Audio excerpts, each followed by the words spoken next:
What is liberty? Depending on where you're from and where you are in life, you'll probably have a different answer. If you were to ask me this question, I'd probably respond with, liberty is to be free from oppression. And, of course, there are layers to this. An office worker is not as oppressed as a prisoner, and a prisoner is not as oppressed as a slave. At one point in this country's history, to be free from oppression meant you could own your property free from government interference. And at one point, other people could be considered your property. For a prisoner, liberty is to be free from their physical prison. For a slave, liberty is to be free from the man that has the legal right to end your life on a whim. Now, when put that way, slave owners can be seen as nothing but evil, and in the modern day, they're often treated as such, as they most likely should be, considering the atrocities often associated with slavery, especially American slavery.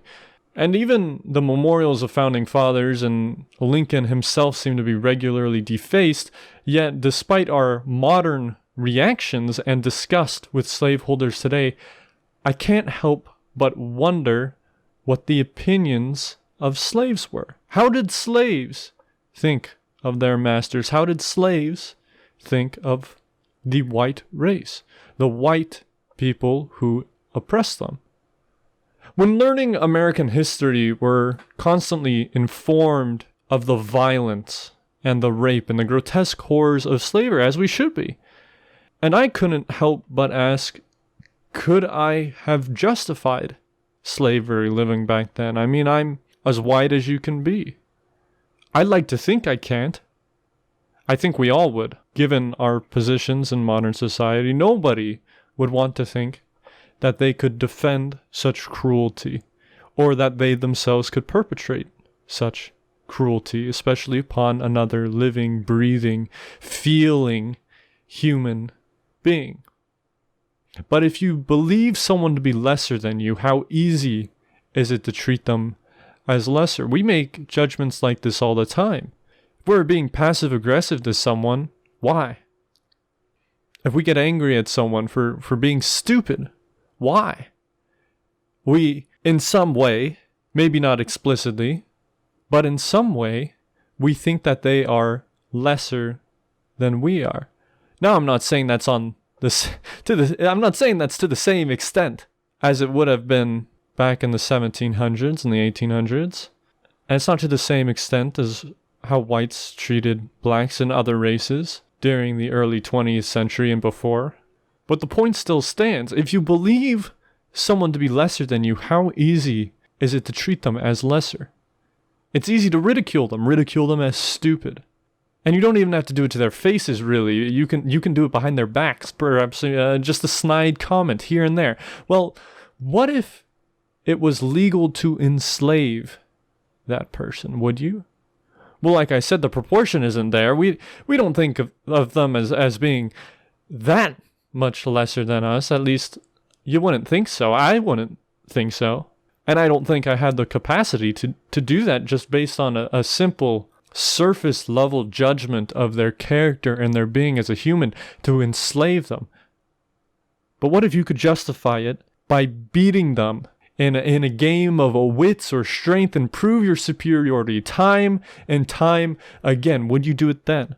Well, what if every single facet of society and measure of success proved you beyond any reasonable doubt to be superior to them?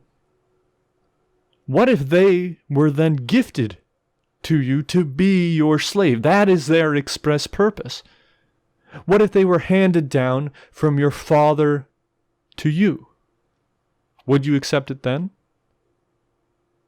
Now apply this to an entire group of people. Make it the standard of society. In every facet of society, it seems apparent to you that you and your people are superior to them, to this other group that is not you. Their forefathers lost a war, were outwitted and captured and then sold into slavery by your forefathers. You yourself could write, speak, and work at a higher and more valuable level. Every single one of their people you met seemed uneducated and dumb in the ways of life. Could you justify it then? I'd like to think I couldn't, I'd like to think I couldn't. And this dynamic was how whites justified their slavery of blacks and Africans. Every single black person a white person met during the 19th century was a slave. And slaves were generally kept uneducated except in very rare circumstances, usually being a house slave or of someone of general importance to their master. So it appeared that every black person a white guy ever met over his lifetime was dumb and stupid, when really education had been withheld from every single black person he had met. Their potential could not possibly be fulfilled, and they could not match whites on a battle of education. Now all this you likely already know. You know how white Americans discriminated and justified slavery against blacks and African Americans and Africans in general. And of course, all this is covered and widely talked about in American history and in schools and in society and in the general public. But what is little known are the perspectives of those same blacks and Africans who had become or were born slaves. They were born under the same societal perceptions of their white masters. Did slaves themselves think of white people as inherently superior and blacks as inferior?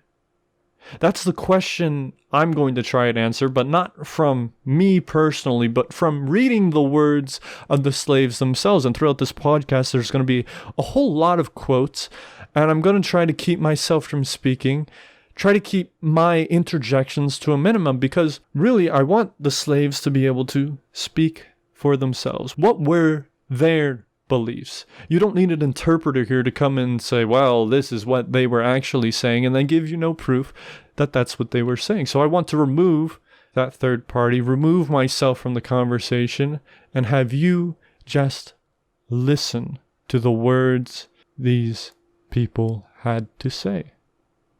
And I think that there's no better way to start than a quote from Lucius Henry Halsey, a man born a slave in Georgia who went on to become a Methodist preacher. And he wrote this in his autobiography in 1898. Quote, "The first great obstacle in the way of the unification of the world's civilizations is the want of the unification of the human race. As long as there are broad and deep racial distinctions produced by the various conditions under which the different wings of the human kind have existed, there will be those racial antipathies and prejudices that have so long been the bane of society and the curse of nations. Everywhere the blighting and the withering blasts of caste and prejudice have left their deep imprint upon the social, civic, moral, and political records of the peoples of the world. Race hatred is the strongest, the most enduring of all hatred. It is a despicable culmination of the hatred of all the individuals of a race or people, collected and crowded into the heart and life of many individuals of another race or people. They despise each other, not because they are the lower class of the same race, but they despise because they are a different and distinct race. In the instincts of man, as in the instincts of the lower animals, there is, apparently at least, an inherent or natural propensity for class to seek its class. Hogs do not like the company of goats, nor horses the company of cows. The rich and the educated will not seek the association of the poor and ignorant, because they are of different tastes, feelings, and practices in the social sphere. They live on different planes in the same country, and there is a manifest incongruity and a want of harmony in the social state that prevent that close personal contact that exists between social equals.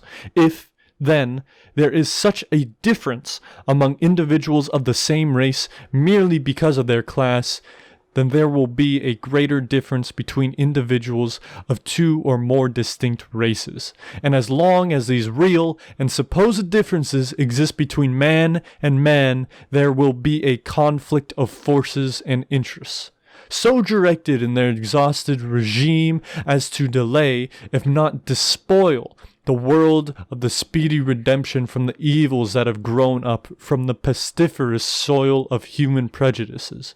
Be it understood that we do not want to make the impression that, because one man does not associate with another on account of the difference of race or class, he necessarily hates the other.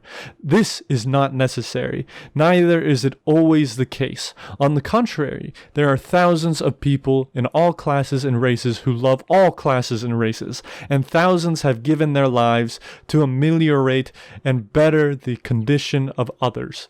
On the other hand, race hatred is perverse and criminal, and proceeds from the depraved and downright cussedness of human nature. End quote. There are really no better words to describe racial conflict, I think. And that quote, while long, is extremely poignant. There's really not much I can say to add to that, except express that I believe what he says to be true, to be accurate, especially given the times in which it was written. Now, to begin this, I wanted to give you a little introduction to the material that can be assessed for the race question among the slave perspectives. These slave narratives, as they're called, are the first-hand accounts, and usually they're autobiographies of the slaves. The University of North Carolina at Chapel Hill has an excellent resource indexing quite a lot of autobiographies and a bunch of biographies as well. So if you're interested in reading more about the slaves in their own words, I strongly recommend you take a look at the various collections, not only the autobiographies and biographies, but other collections as well on the American South that North Carolina has to offer, all free online. And I looked through all of the autobiographies I could find for any semblance of perspectives on a race. And obviously I'm not going to go through all of them on this podcast, but I took quotes from some of the more strongly worded passages on this question of race, and some that are more vague, to give you a real reflection and perspective on how these people thought, on what was the genuine attitude. Because it's not going to come out and people aren't just going to say, well, you know, I hate white people, or I think black people are lesser, or hey, we're all equal. Most of them aren't going to say that. You'll have a few that say that, especially in the case of, hey, we're all equal under God. That is by far the most common argument and most common perspective seen. But a lot of them, especially the ones where they put white people on a pedestal, they seem to loathe themselves for being black. That's a bit more subtle. They're not going to come out and say, well, white people are our superiors, we need to do whatever they say. It's going to be a lot more subtle. So we should approach it with that kind of subtlety, that kind of mindset. These words aren't going to be explicit, but they still, again, don't need that much interpretation. Before we get into that, I know we're talking about reading and quoting slaves in their own words, but that doesn't mean we're hearing an uncensored source. And I'll turn to Charles Ball's autobiography published in 1837, and he didn't write this, but this is a quote from the editor's preface about censorship. Quote, "Many of his opinions have been cautiously omitted or carefully suppressed, as being of no value to the reader, and his sentiments upon the subject of slavery have not been embodied in this work. The design of the writer, who is no more than the recorder of the facts detailed to him by another, has been to render the narrative as simple, and the style of the story as plain, as the laws of the language would permit, to introduce the reader, as it were, to a view of the cotton fields, and exhibit, not to his imagination, but to his very eyes, the mode of life to which the slaves on southern plantations must conform, has been the primary object of this compiler. The book has been written without fear or prejudice and no opinions have been consulted in its composition. The sole view of the writer has been to make the citizens of the United States acquainted with each other, and to give a faithful portrait of the manners, usages, and customs of the Southern people, so far as those manners, usages, and customs have fallen under the observations of a common Negro slave, endured by the nature with a tolerable portion of intellectual capacity." End quote. Now, those are a lot of words, but, he says we censored a few things, but they are of no value to the reader. Well, who's to really judge? Well, he's the publisher. And in the realm of publishing books, the publisher is the person you go to. So they're the ones who are making the judgment call. Now, the problem is that these publishers are not going to allow uncensored material, no matter what the goals of that publisher are, especially at the time these slave narratives were being written. A huge movement at the time was the movement of the abolitionists, those who wanted to abolish slavery. And a lot of these abolitionist publishers were trying to gain white sympathy, white supporters to their cause. And the last thing you want when trying to garner sympathy from white people is to demonize white people. So, of course, the slave narratives published by these abolitionist publishers aren't going to include outright and explicit hate on white people. At most, they're going to have a sentence. "I don't like white people because of this." That's the worst it gets. And we're going to go over a lot of slave narratives that follow a similar line. "I don't like white people because of this. I don't like Southern whites. I don't like whites who uphold the system of slavery. I don't like non-abolitionist whites." We're going to go over all of it. But it's worth taking into account they cannot publish harsher opinions, harsher views, because it doesn't fit their goals. They can illustrate the evils of slavery as much as they want, but they cannot demonize white people to the extent that I'm sure they were demonized. We're going to go over a quote later in the show that talks about that, how the general opinion towards white people is generally something of hate, as it likely should be, given the circumstances of the time. But you rarely ever see that kind of explicit hatred in these slave narratives, and you never see it in the audio interviews, most likely because the audio interviews were conducted by white people. And, whatever your opinion is on white people, no matter how much you hate them, are you really going to say to a white interviewer, "I despise your race," unconditionally? You're going to say that to a white person during the 1940s, where these interviews were taking place, these audio interviews? You're at risk of losing everything. You're at risk of getting lynched. So of course you're not going to say that. You're going to downplay it. You're going to say, "I don't want to talk about it." You can talk about slavery all you want, but you cannot talk about race. So it's extremely difficult to go over any of this. Now I believe all of this that I just said, as well as the general sentiment towards slavery itself, to be highlighted best in an excerpt from a 1949 interview with a slave named Fountain Hughes. Hughes was born a slave in Virginia, and his grandfather was the slave of Thomas Jefferson. He was 101 years old at the time of the interview, and despite that, it's one of the most coherent interviews that's there. It's about 30 minutes long. The audio quality is superb for the time, especially in comparison to the other interviews. And I strongly recommend you to listen to this whole thing if you're interested, because the audio quality is fantastic. And Fountain Hughes himself is just a fascinating figure. And he's very easy to listen to. And if you're just listening to this, I do recommend you to be watching the YouTube video as we go along, because there will be subtitles, and a lot of these interviews really do require it, even if the former slave and the interviewer are both well-spoken. Generally, the audio quality is pretty bad.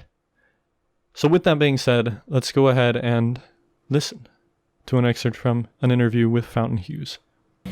Well, I couldn't go to nobody's house without I have a note or something from my master. And if I had that pass, that was what we call a pass.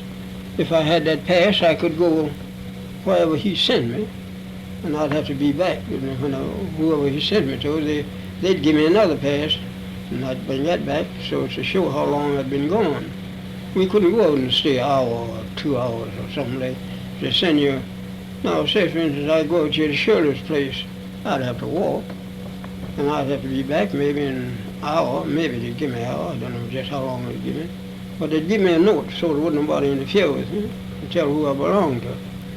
And when I come back, why, I carry it to my master and give that to him. That'd be all right. But I couldn't just walk away like the people just now, you know. It was what they call, we were slaves. We belonged to people. They sell us like they sell horses and cows and hogs and all like that. Have an auction bench, and they put you up on the bench and bid on you, the same as bidding on cattle, you know. Was that in Charlotte that you were a slave? Was that in Charlotte or Charlottesville? That in Charlottesville. Charlottesville, Virginia. They sell the women, sell the men. Oh, and then if they had any bad ones, they'd sell them to the nigger traders, what they call the nigger traders, and they'd ship them down south and sell them down south. But otherwise, if you were a good person, they wouldn't sell you. But if you were bad and mean, they didn't want to beat you and knock you around, they'd sell you to the what they call a nigger trader.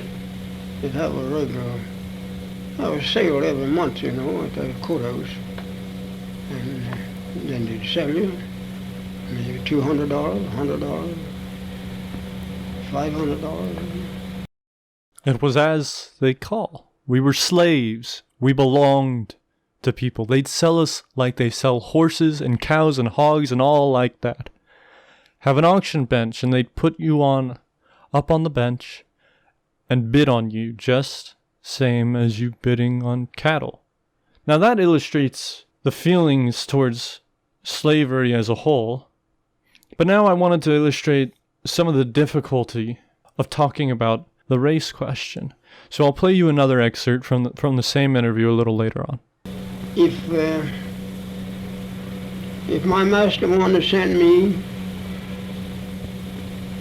he never said you couldn't get a horse and ride and walk. You know, when you walk, you'd be barefooted, and cold, but it didn't make no difference. He wasn't no more than a dog, some of them in them days.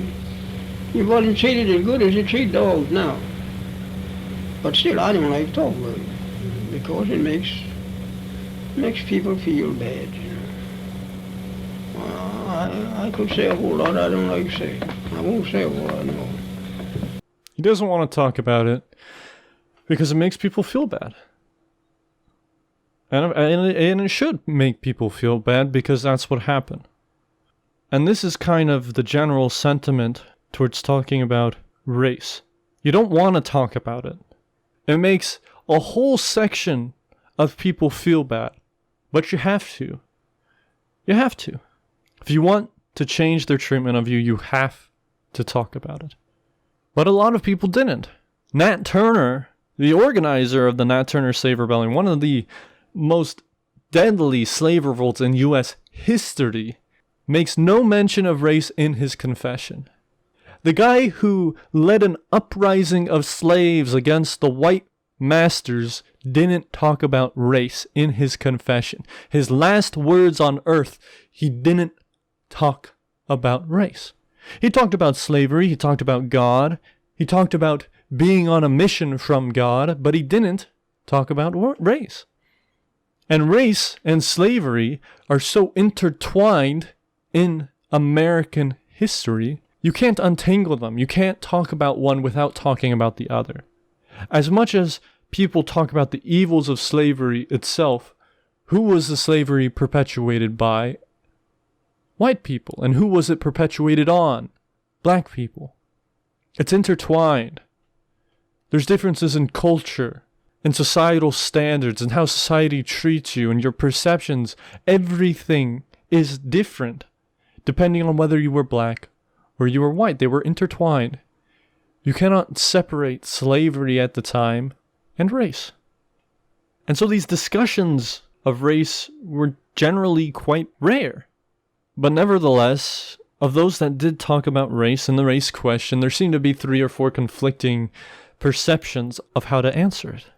And to start, I wanted to talk about the perception that I mentioned most, the one that makes the most instinctual sense to me personally, and that's the idea that blacks and Africans are superior to whites, or it was more commonly phrased that whites are inferior to other races, specifically blacks and Africans, by some measure. And this perception makes the most sense to me. After all, if I lived my entire life trapped on a plantation, working myself to death, being beaten, humiliated by a single race, I think it's incredibly possible I would come to hate that race too. It only makes the most sense. The only time I witness someone of their race, they're scowling at me, they are looking down on me, they're hating on me, they're torturing me, they're beating me, they're breaking up my family, they're raping my daughter. Yeah, I think I'd be a little testy with that race. And I think this point is most eloquently put forth by Lewis Clark's 1845 autobiography. And Clark was born a slave in Kentucky in 1815. And throughout his lifetime, he had many, many masters. And with that came his witnessing of the common atrocities associated with slavery. And it's unfortunate you call them common, but that's what they were. They were common. These were whippings, lashings, beatings, rapes. And he had this to say, quote, "I had long thought and dreamed of liberty. I was now determined to make an effort to gain it. No tongue can tell the doubt, the perplexities, the anxiety which a slave feels when making up his mind upon this subject. If he makes an effort and is not successful, he must be laughed at by his fellows. He will be beaten unmercifully by the master, and then watched and used the harder for it all his life. And then if he gets away, what will he find? He's ignorant of the world. All the white part of mankind that he has ever seen are enemies to him, and all his kindred. How can he venture where none but white faces shall greet him?" End quote. So, that puts forth quite the valid perspective, I'd say. You spend all your life getting beaten by white people, and then you go out, you gain your freedom, and who's in society? Who rules society? Who do you see? Who are the free men in society? Well, it's other white people. And they still treat you like a slave. And if you fail at gaining your freedom, you're going to be beaten by your white master. You're going to be mocked by the other slaves for failing, for putting them in danger as well. Because the master, if you were to escape, or even if you didn't, if you failed to escape, the other slaves would face punishment too. Because they allowed you to escape. And the master probably assumes that they knew about it. So they too would be beaten, and in turn, they would mock you and beat you if you failed to escape, because that put them in danger. Now, Mary Prince, she was born a slave in Bermuda, and eventually she became a slave, moved with her master to the West Indies. And she has a more sympathetic tale, and I say sympathetic tale not in the classical form of sympathy of I feel more for her, but perhaps putting ourselves in her position. Lewis Clark talked about trying to escape slavery. Mary Prince now is going to talk about being separated from her family. She was treated quite well by her masters, but she was going to be sold away from her family in order to pay for her master's wedding. So at the time this quote takes place, she is in a marketplace with her mother and her 2 sisters for the last time before going on the auction block to be sold. Quote, "My heart throbbed with grief and terror so violently that I pressed my hands quite tightly across my breast. But I could not keep it still, and it continued to leap as though it would burst out of my body. But who cared for that? Did one of the many bystanders who were looking at us so carelessly think of the pain that wrung the hearts of the Negro woman and her young ones? No, they were not all bad, I dare say, but slavery hardens white people's hearts towards the blacks, and many of them were not slow to make their remarks upon us aloud, without regard to our grief, though their light words fell like cayenne on fresh wounds of our hearts. Oh, those white people have small hearts who can only feel for themselves." End quote. Now, there's something about family that really makes us feel sympathy. And I say this again, Clark was talking about gaining his freedom, and that's a noble cause, and that's something we would all want in his position. And I would say wanting freedom is innate, but if it's the only life then maybe it's not as instinctual as caring for your family, and that's what I would argue, but it doesn't really matter. Mary Prince's tale I find to just be a little more sympathetic because it deals with family, and that's something we all want to protect. Now we're going to take a look at this from a different side of society. Not just a slave, but a man who was born a slave who then became a criminal and was eventually hung for his crimes. This was the name of Abraham Johnstone, and he was hung for the crimes of theft and murder, to which he had to say in his confession that he didn't commit those crimes. He was never in the place where the crimes took place. He wrote this the day before his execution. Quote, "It will be found that as they whites claim a preeminence over us in everything else, so we find they also have it in this particular, and that a vast majority of whites have died on the gallows when the population is accurately considered, a plain proof that there are some whites, with all due deference to them, capable of being equally as depraved and more generally so than blacks or people of color." End quote. Now, of course, he had every reason to think that. He was about to be executed for a crime he didn't commit. At least he says he didn't commit it. And he looks around him, and he sees all the other criminals, and all the other criminals are white. Everything he knows about the makeup of criminals tells him they are white. And what does that explain to him? Well, whites are more prone to being criminals than blacks. And if whites are more prone to being criminals, then they are more prone to having criminal tendencies. And criminal tendencies, well, what are they? Well, it's being depraved. It's being degenerate. It's a deviant.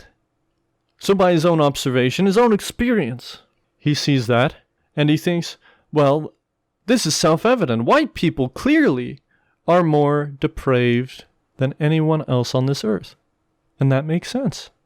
It's by his own experience. He has nothing to tell him otherwise. It's understandable. I think, I tend to put myself, I try to put myself, because I can never really imagine what it's like to be whipped. I've never been whipped. I think it's very painful and degrading, but that's really the extent of it. I can think of myself in their situation, and I can feel sympathy and empathy for them, but there's a limit. And yet when I place myself in their position, I still understand their grievances with white people. I still understand it. And now we move to perhaps a little bit more nuanced, and this will kind of be the perception we start to deal with more and more as this goes on. This is going to be from the memoirs of Boireru Brinch, and he was nicknamed Jeffrey Brace because of the difficulty pronouncing his real name, as you just heard. He had a kind of a mutual contempt with white people. He was an African Moroccan. He was born in Morocco, and he was kidnapped into slavery by the English. And he had this sort of snide contempt for white people, as you'll hear. Quote, "Now, although I am a poor, despised black wretch in the sight of man, permit me, kind reader, to offer some ideas of mine, and do not despise them because they come from an African Negro, who are, by white men, considered an inferior race of beings. I, although thus considered an inferior race, do hope and verily believe that I have received that blessing promised to those who have faith in God, and continue to the end in ways of well-doing." End quote. Now, he doesn't really villainize white people in stating that. There's not really a racist ideology that you can garner from that. It just seems to be a sort of mutual contempt. I hate the ones who hate me. That's how I interpret it. But like I said, I want to take out my interpretation. I want you to just listen to it. hear it for what it is. And his emphasis, his repeated emphasis on stating, they say I'm inferior. And yet despite this, listen to what I had to say. It's the repetition in it that gets me. As well as the punctuation. The punctuation in it is excellent and really places emphasis on a lot of things. And I tried to do it justice by reading it there, but I really didn't. The punctuation really emphasizes it in a light that is really quite snide. And it's very enjoyable to read, I think, this kind of writing. It's full of character. It's very flavorful. And so in reading you that quote, I really wanted to emphasize the nuance that a lot of these slave narratives tend to have. And that's the explicit nature through which race is not expressed. There is no, I hate white people, I hate black people, I think we're all equal. Though sometimes you will get a sentence or two that does say, I believe we're all equal under God. And then I have something else to say. I believe we're all equal under God. And we'll get to that more as we talk about slave narratives that seem to take a neutral stance on race. But for those that don't take a neutral stance, it's very much, well, I hate the ones who hate me, or they use language and punctuation that insinuates and implies that they do not like white people, but they don't explicitly say it. And again, I don't think this is the fault of the authors. I think this is most likely the fault of the publishers who just don't allow slaves to write about the evil of white people, or the evil that they think white people are. So keep that in mind. A lot of this is going to be incredibly nuanced conversation that we're having, and I of course chose the most explicit quotes to kind of illustrate the big ideas, but in reading, when you go through the 300, 600 autobiographies and biographies and slave narratives, all of it combined, you go through it all, it's difficult to pick out any explicit messaging. A lot of it is nuanced, and I think that's the kind of frame you have to go in when trying to read this, and a lot of them don't have anything to say about race. There's nothing even implied. A lot of it's the evils of slavery, and here's my life. They'll give their perspectives and their opinions on things as they fit the situation, but the racial question, the question of race, is one race superior to another? Are we all equal? It's not something that comes up naturally. It's a philosophical question with people backing up their answers with their own experiences and their own perceptions. That's what it is. It's not something, they can give their thoughts and their feelings at the time on it. It's not something where, no master ever asked or says, well, what do you think of a white people? No master ever asked that to a slave, and if they did, it sure as hell wasn't recorded, because I didn't see it anywhere. And I was looking for it. So approach these things with a sort of nuance, because it requires it. And now I wanted to take a look at someone who does talk about this more philosophically, who takes a more abstract line of thinking with that, and that's William Greene. He wrote this in his 1853 autobiography. He was born a slave, and he also had many masters, and yet despite being treated kindly by his masters, all of them, he was treated quite well. He has this to say, quote, "But that was not a fair remuneration for labor. We wanted our liberty." End quote. Kindness is no replacement for liberty. It doesn't matter. If they were pampered, they had no freedom. They had no liberty to do what they wanted. They were not equals. They were subjects to whatever their masters wanted, to the whims of their white masters. And he continued, quote, "I sometimes think that the white Americans think that the colored people ought not to have and do not deserve any better treatment from them as a people than they receive.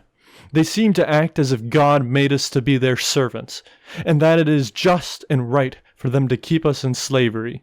This may seem a far-stretched idea to some in this enlightened age, but do not their actions say so? They have ever restricted us from engaging in any laudable business that would be the means of our improvement or elevation as a people. Their high schools, seminaries, and colleges, and almost all the doors of learning are barred against us, although for the last few years it has been a very little better in some parts of the country." End quote. He writes this decently sized paragraph about how white people perceive blacks to be their lesser. And yet at the very end, he adds a caveat. Well, despite, even though I'm saying this, for the last few years, it's been very little better.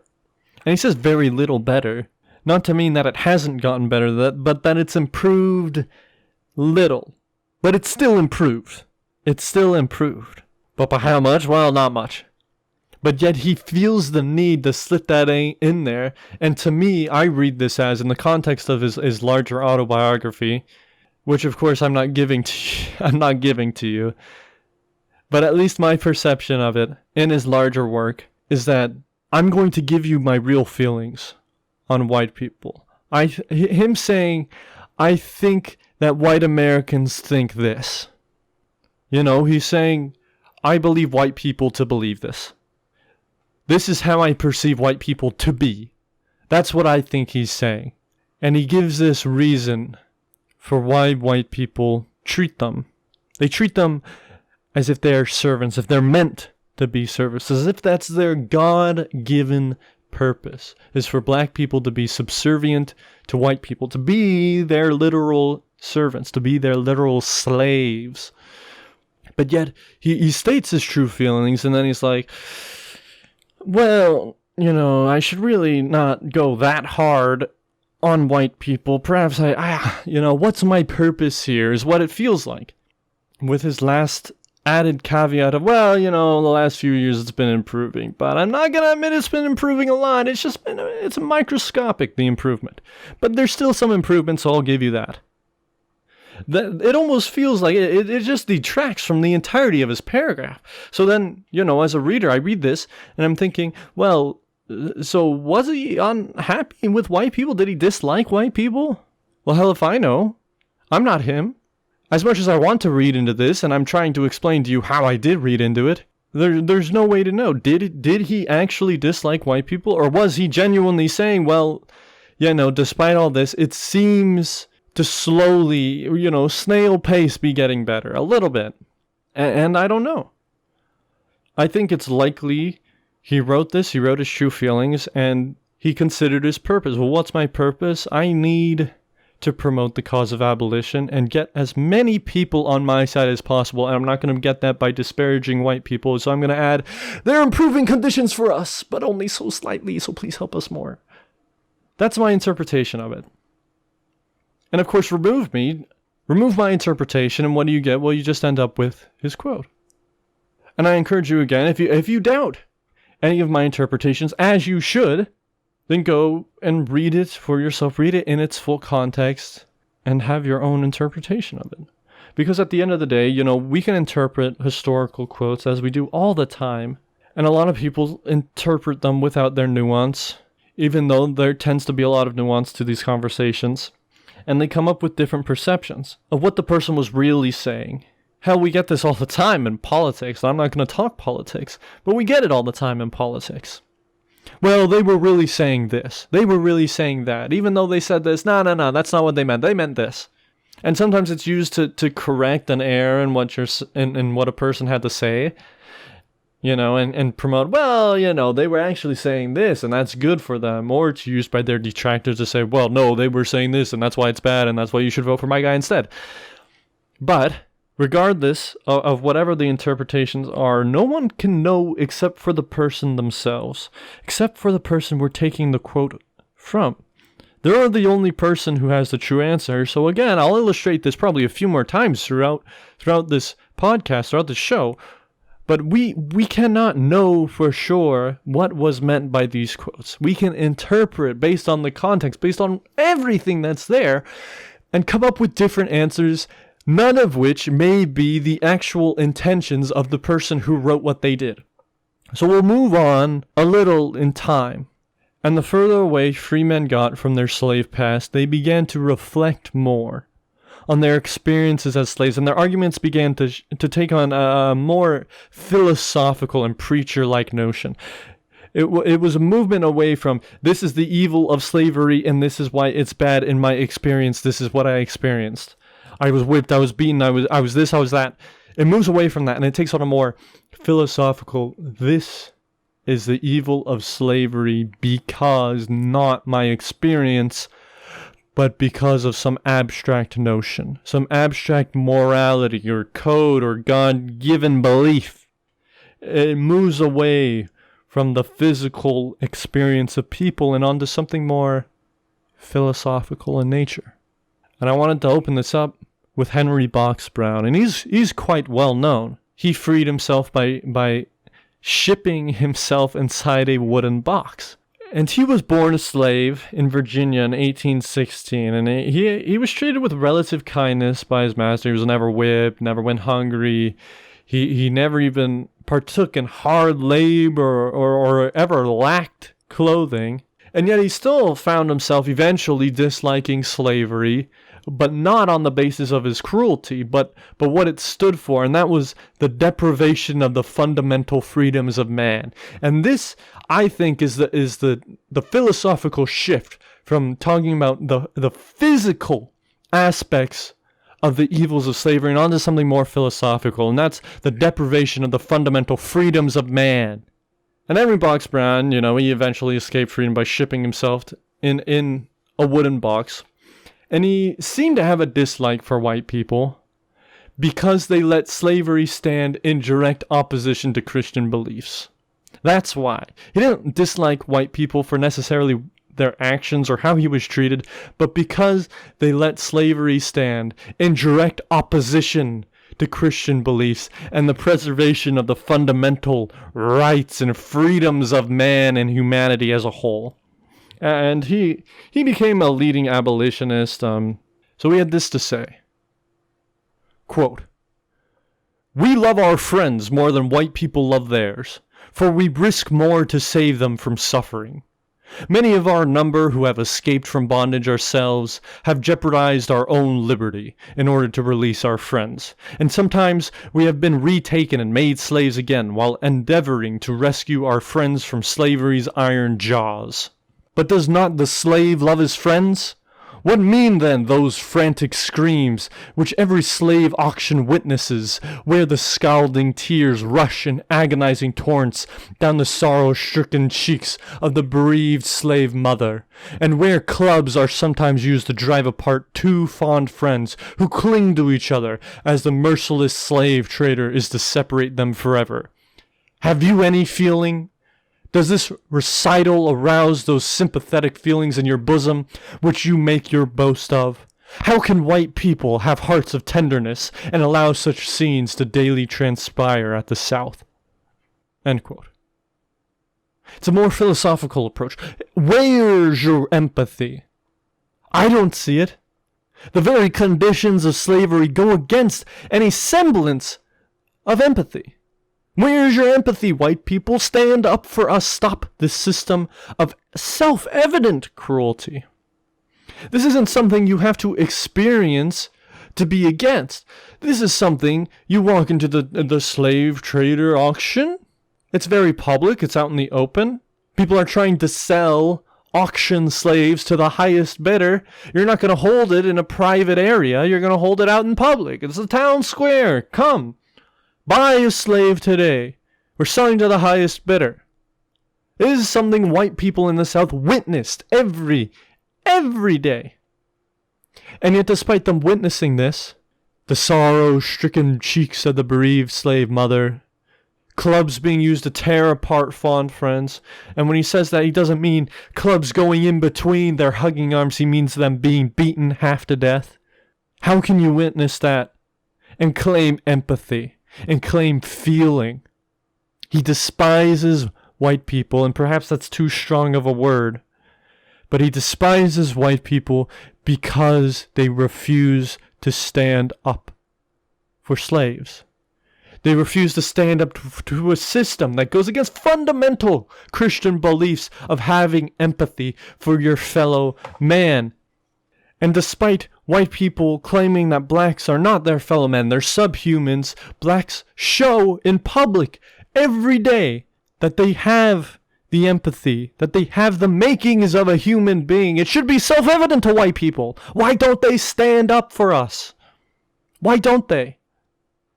And Brown, in his experience, he had trouble with the church too.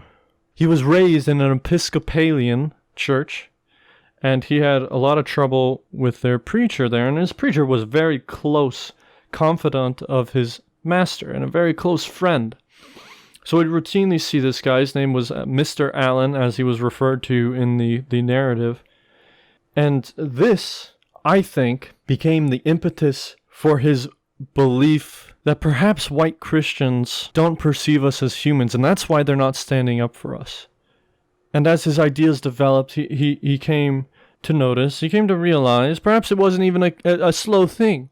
Perhaps it was instant in this moment, that it should be self-evident that we're just as human. But he writes this about this Episcopalian preacher, who was a very close friend and confidant of his master. Quote, Mr. Allen, although a church member, was much addicted to the habit of profane swearing, a vice which church members there indulged in as frequently as non-professors did. He used particularly to expend his swearing breath in denunciation of the whole race of Negroes, calling us damned hogs, dogs, pigs, etc. End quote. I mean, what else do you need? But if that wasn't enough, he continued. Mr. Allen had more to say. Quote, Mr. Allen would tell his visitors that it was a damned lie that colored people were ever converted, and that they could not go to heaven, for they had no souls, but that it was his duty to talk to them as he did. This man's liberality to white people was coextensive with his denunciation of the colored race. A white man, he said, could not be lost. Let him do what he pleased, rob the slaves, which he said was not wrong, lie, swear, or anything else, provided he read the Bible and joined the church. End quote. So his first-hand witness of how church members, of how supposed Christians acted towards black people and slaves. And I feel like this was the impetus, this witness of this clergyman treating slaves as subhumans, as slaves, as cattle. They're not human, they're subhuman. They shouldn't be treated like they're human. They shouldn't be treated like us, the whites. And so he witnesses this, and he applies his thinking to the greater white race, to not just this denomination of Christianity, but to Christians as a whole, to white people as a whole. And he asks, why can't white people see that we're just as human as they are, that we have these emotions, we're sympathetic, we're empathetic, we feel, we cry, we get angry, and all this is self-evident to you in the very actions you hold for us, publicly. And yet despite this, you continue to treat us as subhuman. You uphold the system of slavery. That's why he doesn't like white people. It's this philosophical notion. And as time moved forward, you would start to see things more indicative of this line of thinking. So we'll move on a little more in time, and as time progressed, you would see these philosophical notions seemingly take root in the abolitionist movement. This would become the heart, I would say. And many would disagree, but this is my perception from reading slave narratives. This became the perspective on race. We should treat it philosophically. We don't need to talk about our experiences. Our experiences are obviously bad, but it's known. What we need to do is explain to white people that the things they already know demonstrate that we are not subhuman, that we are the same as them. That's what we need to demonstrate. We don't need to give them new experiences. We need to explain to them that the experiences they already have are enough to prove ourselves as human. And so I wanted to move on to Isaac Johnson. He was born a slave in Kentucky in 1844, and he's 75% white. He wrote this in his 1901 autobiography. Quote, With all my Negro blood, and all that I have passed through, I would rather be in my black skin than in master's or my father's. Think of being obliged to associate with men of their stamp. Say nothing about being their slave, and the mere thought is repulsive. A man who could sell his own children, or who would uphold a system that enabled him to do so, the thought is a horror. My people, for I call only the colored people mine, suffered for centuries, and the only wonder to me is that so many have survived, that they are as intelligent as they are, and as forgiving as they have shown themselves to be. A race with such natural characteristics comes nearer to the teachings of the great master than any people of whom I have learned. End quote. Isaac Johnson, dislikes white people similar to Henry Box Brown. He dislikes white people because they uphold the system of slavery.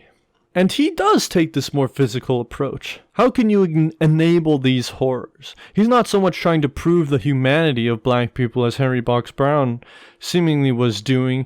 He's more saying, look at slavery, how can you do this? On the most surface level, that's what he's saying. And again, time passes, and you see perhaps one of the most remarkable foreshadowings of the civil rights movement by Reverend Thomas James in 1886. He was born a slave in New York in 1804. And what he had to say was, yes, it was a reflection of the times, but it was also a grudge that would become indicative of the civil rights movement. It would really illustrate what was to come in the 20th century. Quote, "You ask me what change for the better has taken place in the condition of the colored people of this locality in my day. I answered that the anti-slavery agitation developed an active and generous sympathy for the free colored man of the North, as well as for his brother in bondage. We felt the good effect of that sympathy and the aid and encouragement which accompanied it. But now that the end of the anti-slavery agitation has been fully accomplished, our white friends are inclined to leave us to our own resources, overlooking the fact that social prejudices still close the trades against our youth, and that we are again as isolated as in the days before the wrongs of our race touched the heart of the American people. After breathing for so considerable a period an atmosphere surcharged with sympathy for our race, we feel the more keenly the cold current of neglect which seems to have chilled against us even the enlightened and religious classes of the communities among which we live, but of which we cannot call ourselves a part." End quote. Well, that just illustrates the frustration. You freed us from slavery. We're free. We're free men. We're just like you. Now what? You still treat us the same. We still face the discrimination, the hatred. And yet now we no longer have the backing of white America. The abolitionists that were there rallying for our cause day after day, that so many white people joined, that so many Northerners joined, that Lincoln himself eventually came to join and free the blacks from their slavery, are gone. They're no longer there to offer their sympathy. They've done their duty. They gave the homeless man $1 and said they did a good deed. What's the homeless man gonna do with $1? He fends off hunger for one more day? You can think of yourself as doing a good deed, and sure you did. No one will doubt that you did a good deed, but to what extent? You freed us from slavery, but you still treat us like slaves. And of course that same notion, that same philosophical framework, that same belief would become the heart of the civil rights movement. You still treat us like we're lesser than you when we're not. And now I wanted to move on to a different perception of race. Not necessarily all that far removed. This was, I said 3 or 4 perceptions, and I say 3 or 4 because you can fit this under, well, they hate white people or they're neutral. You can fit this under either umbrella, really. And that's a specific hatred, conditional hatred of white people. So I wanted to start talking about a similar instance as what caused Henry Box Brown to have his beliefs, and that was frustrations with white Christians in particular. And Joseph Orton was a Methodist reverend and preacher, and he was born a slave in the West Indies, who eventually became a staunch abolitionist. He published his memoir on slavery while living in London. But he illustrates both slavery brilliantly, the general feelings of slavery brilliantly, and he presents religious arguments, and they were by far the most common arguments, and he does it phenomenally well. But he also had quite the strong distrust of whites, and he noted that they couldn't be trusted. He spoke in reference to the desecration of Sabbath, working on Sunday, and he stated, quote, "The debased state of morals is fostered by the evil example of whites, who almost all live in sin." End quote. But he says this about white people, and he illustrates this point, yes, very succinctly. He says white people can't be trusted. The reason things are the way that they are is because of white people who live in sin. They foster this environment. But then he does a very good job of deconstructing slavery, of asking why white people are doing this to us. Why are they enslaving us? On what basis do they justify slavery's existence? And it's quite a long quote, but it's very, very eloquent. Quote, "In common with most of the defenders and apologists of the colonial system, I was willing, it is true, to admit that slavery, considered in the abstract, is a great evil and a gross injustice, which, though sanctioned by the usage of centuries, could not be defended upon Christian principles, being contrary to the rights of nature and the spirit of the gospel. But beyond this general admission, I refuse to advance, alleging that it would be an act of glaring injustice to the planters to deprive them of a property which had been secured to them by the concurrence of the legislature, if not by the law of the land. I did not pause to ask myself such questions as the following. Who gave this nation that right? Especially when the beings thus bartered are the inhabitants of a country over which we possess no claim but such as lawless force can confer. Is a robbery thus sanctioned the less an infringement of the 8th clause of the Scripture Decalogue? Or, if our father have lived in the commission of iniquity, can an act of Parliament, supposing such to exist, passed in a less enlightened age, render it lawful through 1,000 generations? Has God poured the tide of life through the African's breast and animated it with a portion of his own divine spirit, and at the same time deprived him of all natural affections, that he is alone to be struck off the list of rational beings and placed on a level with the brutes? Is his flesh marble and his sinews iron? Or is his immortal spirit of a class condemned without hope to penal suffering, that he is called upon to endure incessant toil and to be subjected to degradation, bodily and mental, such as no other family? Does the African mother feel less love to her offspring than the white woman? Or the African husband regard with less tenderness the wife of his bosom? Is his heart dead to the ties of his kindred? His nature so brutalized that the sacred associations of home and country awaken no emotions in his breast?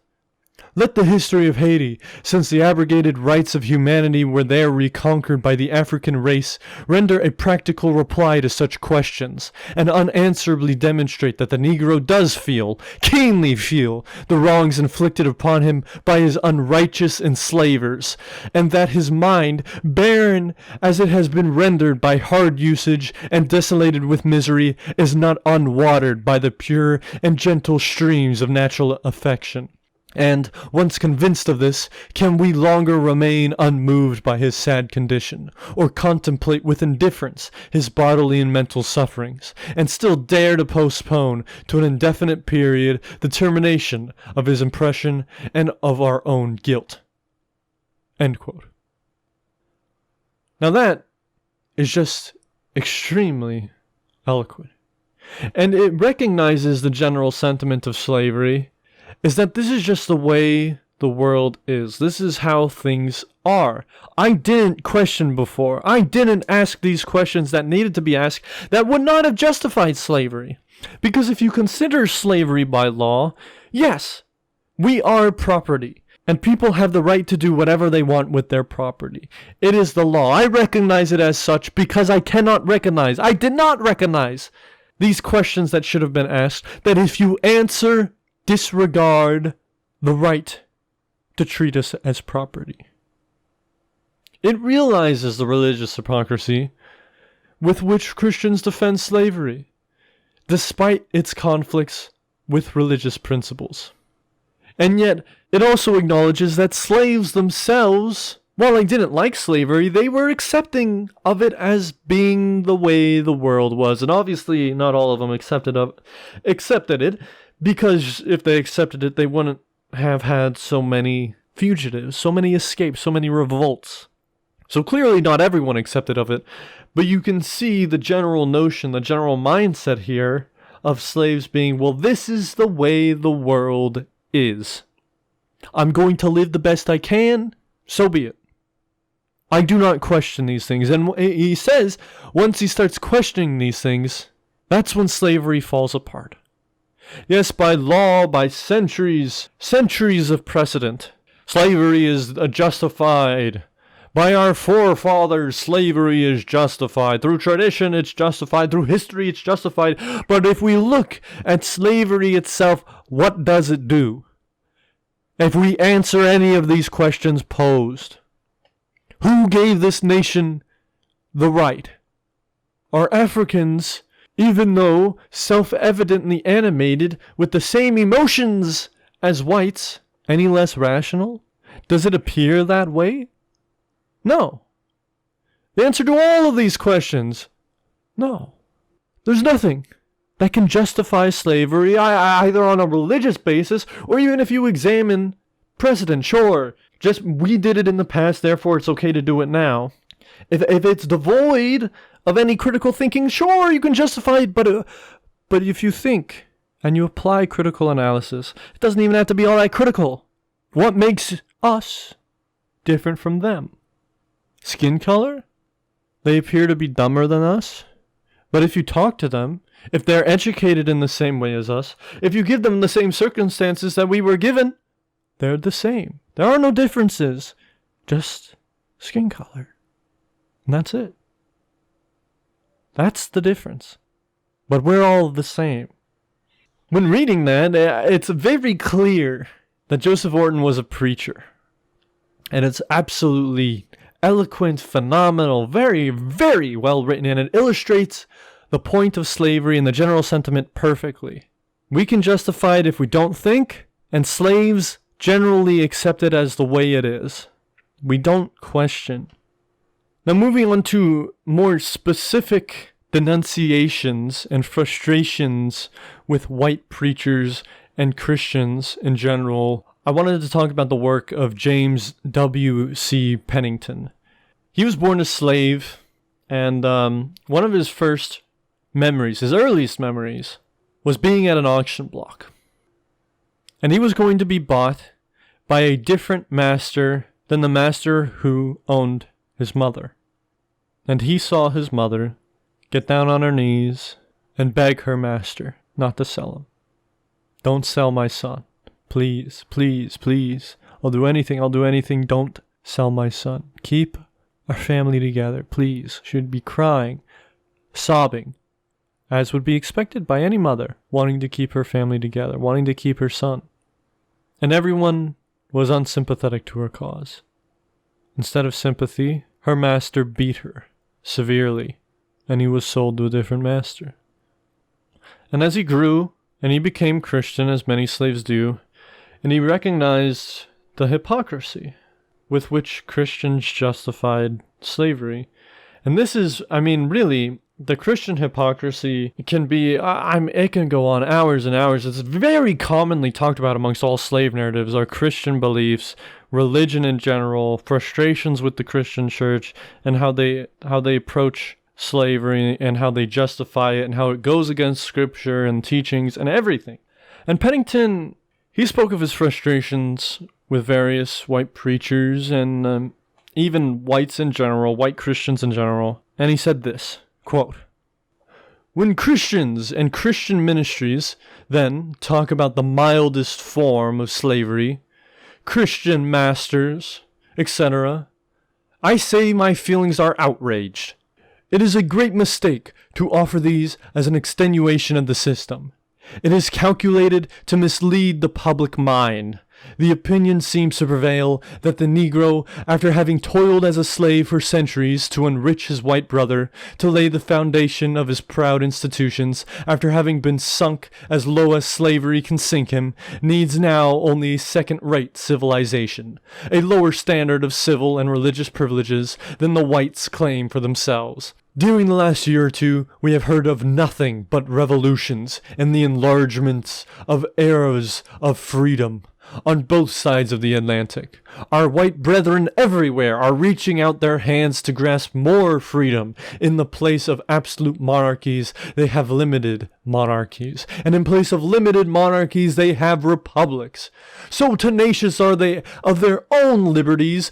But when we speak of slavery and complain of the wrong it is doing us and ask to have the yoke removed, we are told, 'Oh, you must not be impatient. You must not create undue excitement. You are not so badly off, for many of your masters are kind Christian masters.' Yes, sirs, many of our masters are professed Christians. And what advantage is that to us?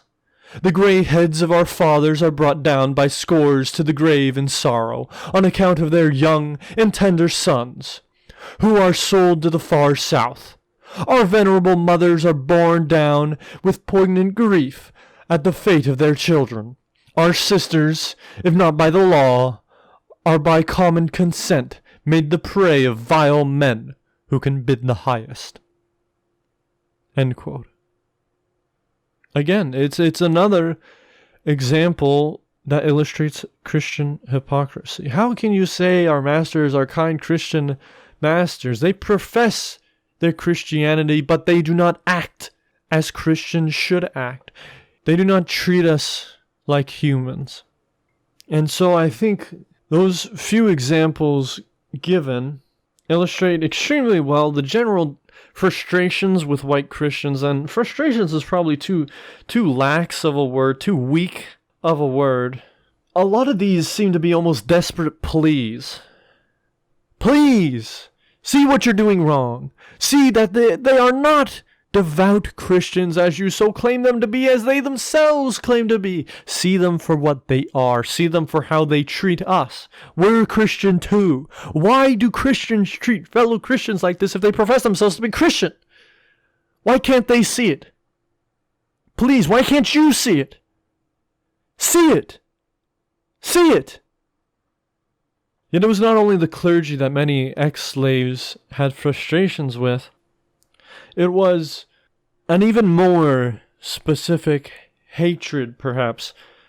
And sometimes, again, hatred can be a strong word, but dislike, distrust, at the very least, with Southern whites. This differentiation between Northern whites and Southern whites, and in some cases, this differentiation between American whites and the English. Or in some cases, between American whites and even Canadians.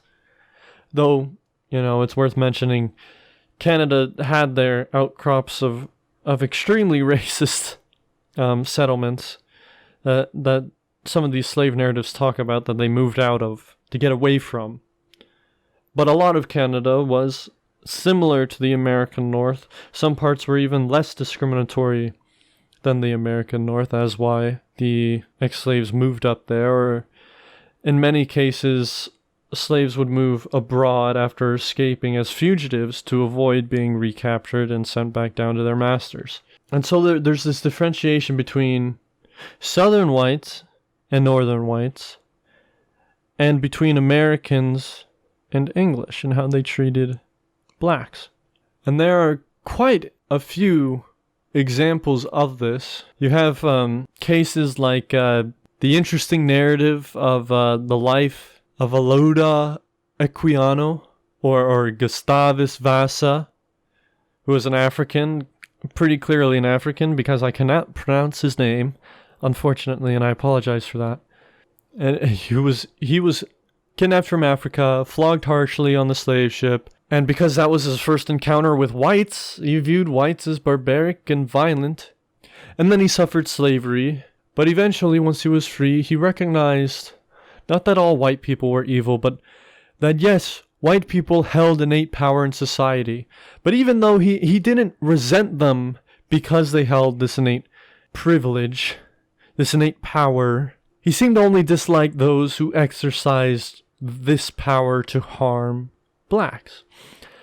And even more specific of an example, you have Charles Bell in his 1837 autobiography.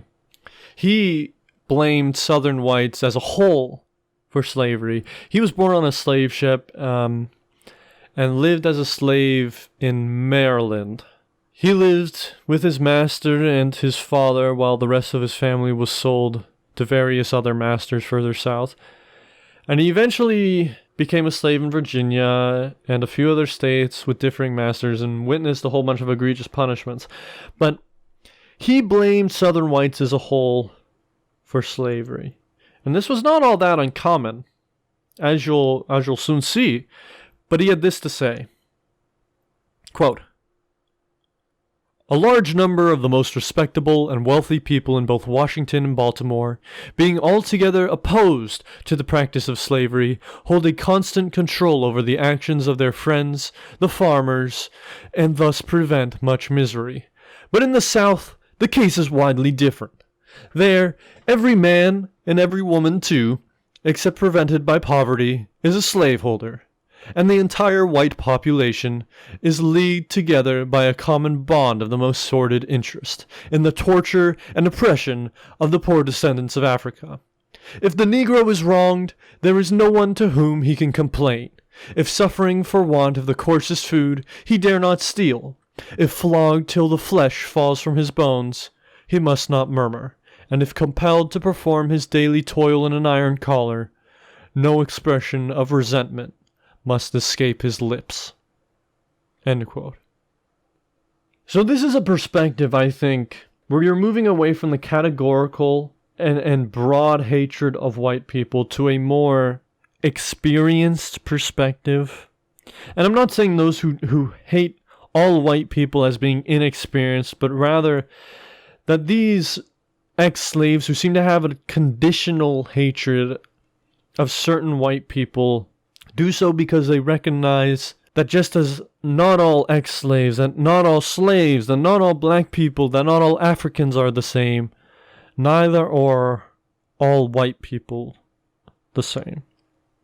So there's this sort of differentiation between Southern whites and Northern whites, and Ball in particular blames Southern whites as a whole for slavery, because he sees that all Southern whites, if they have any capability to own slaves, do. And that's the way life is in the South.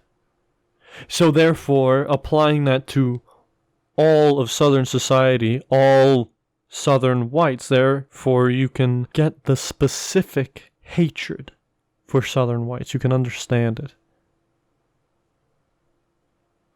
Leonard Black had a more nuanced perspective. At least it appears that way in his writings. He has his autobiography, and it's something I toiled over, and I really tried to understand his perspective.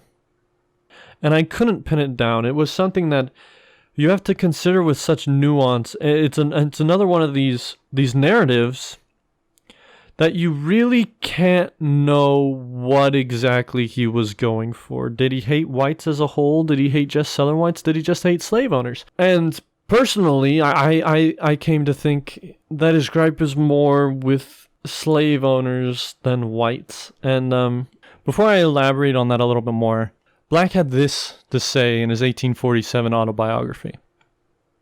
Quote, The slaves are taught ignorance as we teach our children knowledge. They are kept in darkness and are borne down under a cruel, cruel oppression. All human rights are denied them as citizens. They are not recognized as men. My old master frequently said, he did not believe the damn nigger had any soul. They are made to undergo everything as a beast, having a full, perfect, undeniable right to stand out before God as men. The cruel, God-defying white man, without semblance of right, with no pretense but might, has prostituted them to the base purpose of his cupidity, and his baser, beastly passions, reducing them to mere things, mere chattels, to be bought and sold like hogs and sheep. Born, like the white man, to an individual responsibility to the Father of mercies, the treatment of the white man to the poor African, unmixed with mercy, has curtained his mind to all knowledge, aye, even to the knowledge of the God of heaven and earth, and thus removed from him the accountability. It has been said that slaves have no intellect. I deny it. God has given them minds capable of cultivation. Uncultivated ground will not bring forth fruit. All the slave requires is cultivation, for he is possessed of all the qualities of the white man.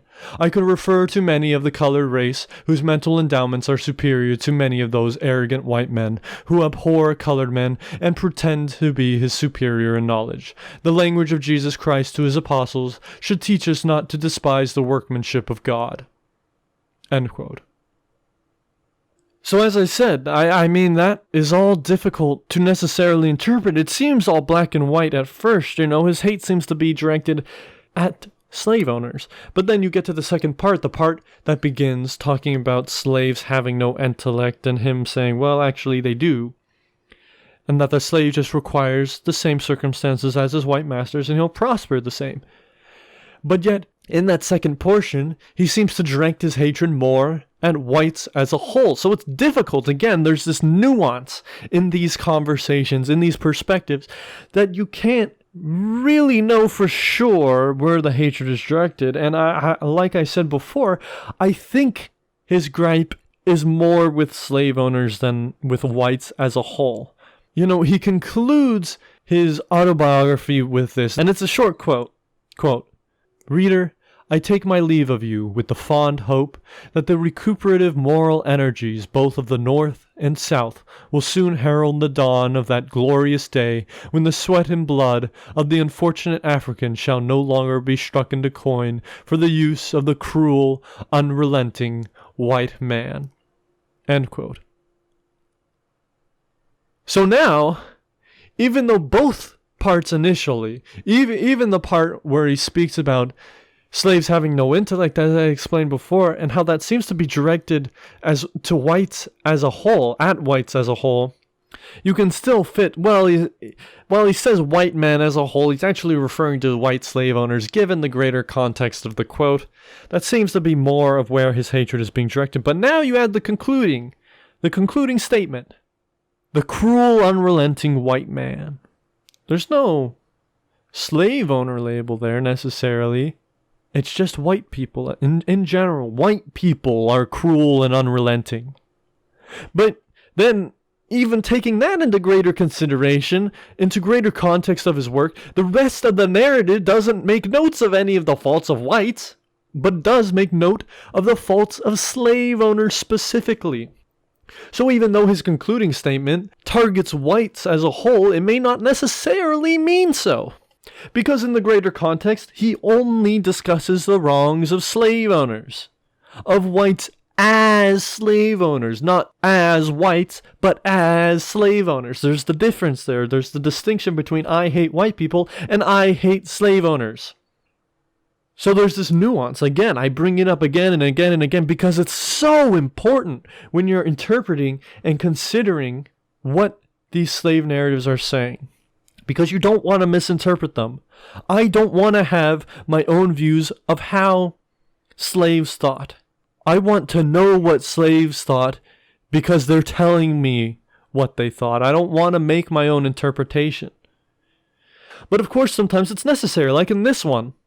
In this case of Leonard Black's autobiography, it's necessary because what you're getting at here, if you take it at face value, he hates both white people and slave owners.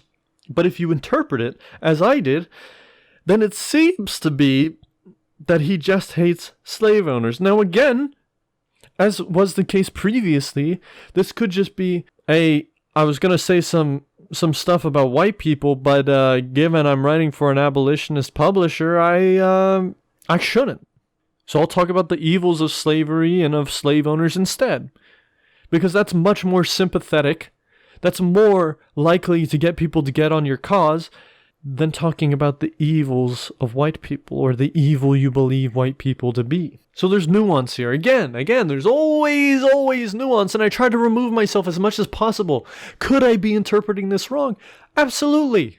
But given the knowledge provided to us by Leonard Black, I think I can only conclude that he just hates slave owners. But again, the possibility still remains that he was speaking at face value, but that yes, he does hate whites as a whole. He just only mentioned it in his concluding paragraph. In his concluding statement. That's the only place he mentions where he hates whites, because it's not imperative to the purpose of his work. So it's always something to be considered, this talk of nuance. And I'm sure I'll bring it up again. But it's just so important. So important. And I think William Gross illustrates perhaps the most succinct and widely applicable perception of slavery and race as a whole from a slave perspective. And it's very succinct, it's very short of a quote. This was published in a compilation of interviews in 1856. The interviewer was Benjamin Drew. Here is what William Gross had to say on race. Quote, "I am not prejudiced against all the white race in the United States. It is only the portion that sustain the cursed laws of slavery." End quote. Short and succinct, to the point, and widely applicable. By far, the most general thought and general belief and widely held belief that I could find was this: I don't hate white people unless they have slaves or support slavery. Really. Then I hate white people. Then my conditional hatred of white people kicks in. And that by far seemed to be the most common, and is, once you're a free man after having been a slave all your life, and you talk to white people outside of just slave owners and slave supporters, you gain more perspective. Not all white people are slave owners or support slavery. So okay, well, I guess I don't hate all white people then, because they're just like me and you. They hold differing perspectives. They're not all the same. But I still do hate slave owners. There's nothing in my mind that can justify that. And it's perfectly understandable. Hell, this is fine. This is completely and utterly acceptable. I would think, right? You don't have to forgive everybody. I don't need to be nice to slave owners. I don't need to be nice to people who support slavery. I don't need to like them. But everyone else, I'll respect you. You respect me. We're good. We're on even ground. Treat me as such, and we have no problems. But those who support slavery, who are slave owners, I don't like.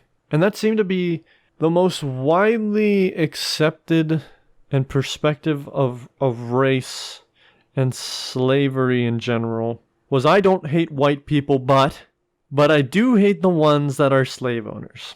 I hate white people unless they're slave owners or support slavery. And of course, this kind of leads into a questionable sort of territory here. Here's why. What if you cross that line? What if you start treating slave owners with respect? Not necessarily even respect, but just treating them as equal. You no longer treat them as lesser than you, as lesser than black people. Everyone's equal except for slave owners. You don't do that. What if you treat them the same as you? You give them the bare minimum of respect. And many former slaves, once they were free, they eliminated their prejudices. Like I said, they may have been hey, I hate all whites, but now, after meeting a ton of white people, I made friends with them, we're good. My prejudices are gone.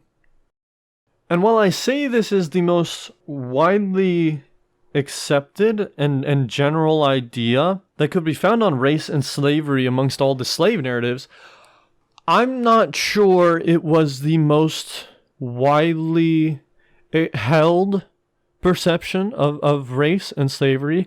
And there's a few reasons to this. Obviously, there's a censorship reason of no one's going to publish anything anti-white. So, of course, there's not going to be any example of it in Medium where that's there and clear in its dislike and hatred of whites. But also, there's quite frequently this notion in slave narratives that talk about race relations and the race question.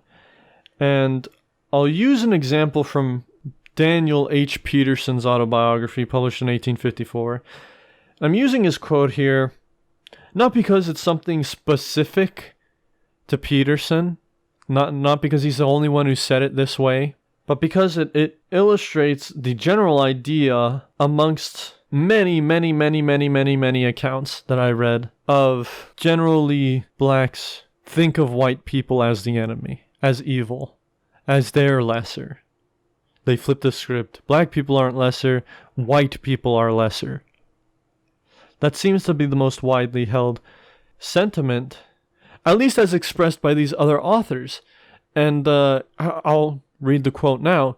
Quote, "Many colored persons entertain the opinion that all white people are their enemies. That is not true, for I declare that, from a child unto this day, I have found all of my best friends among the white people." End quote.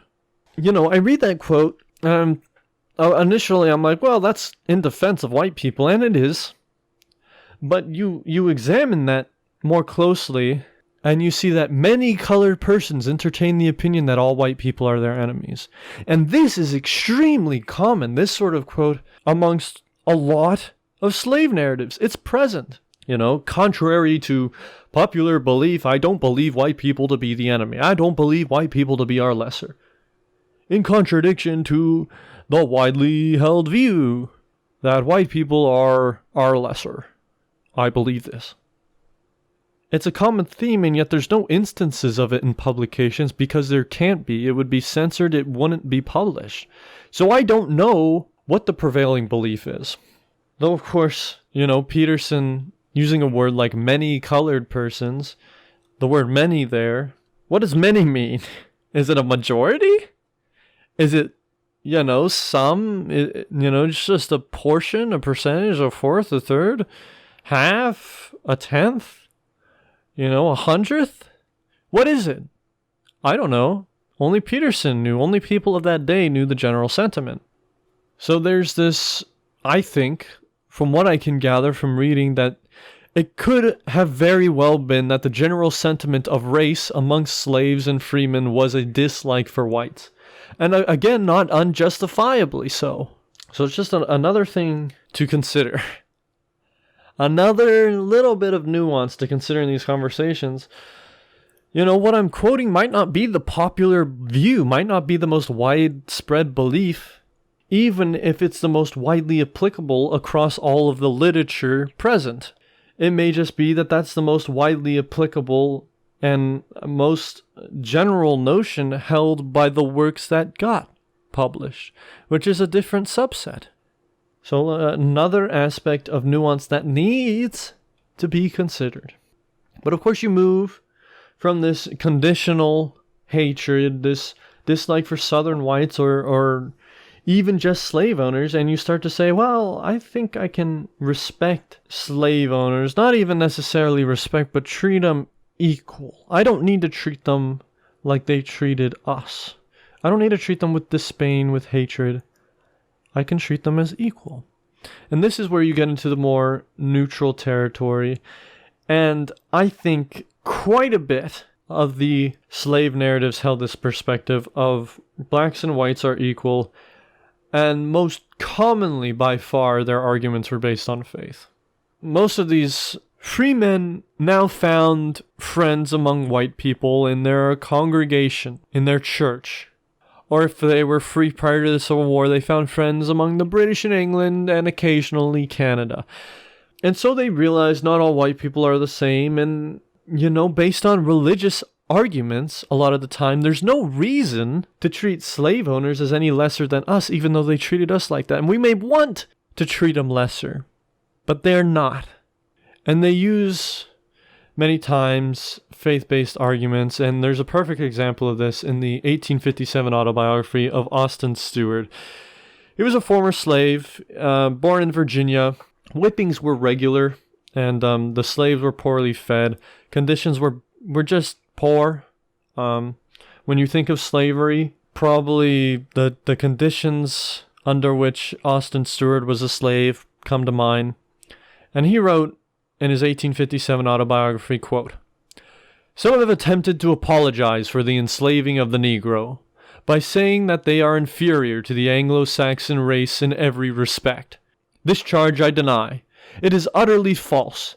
Does not the Bible inform us that God hath created of one blood all the nations of the earth? And certainly in stature and physical force the colored man is quite equal to his brother, and in many instances his superior. Hence, I have come to the conclusion that God created all men free and equal, and placed them upon this earth to do good and benefit each other, and that war and slavery should be banished from the face of the earth." End quote. Religious arguments tend to be based upon this ideal. This idea that we're all equal. It's not exactly self-evident. And obviously this is heavily philosophical now. This idea that we're all equal, this is not something that's self-evident in society. No matter what society you're born into, it does not appear like everyone is equal. We do not look the same. We do not act the same. We do not all have the same things. We're not all the same height. We're not all the same strength. We're not all wealthy. We're not all powerful. There are people who have it better than us. There are people who have it worse. It does not appear that we are all equal. This is not something that is self-evident. And therefore, in these arguments, in these justifications made that say we are equal, it requires you to examine this from faith. And faith is a good argument. It's basically science in those days. It's something that everyone turns to because everyone was Christian.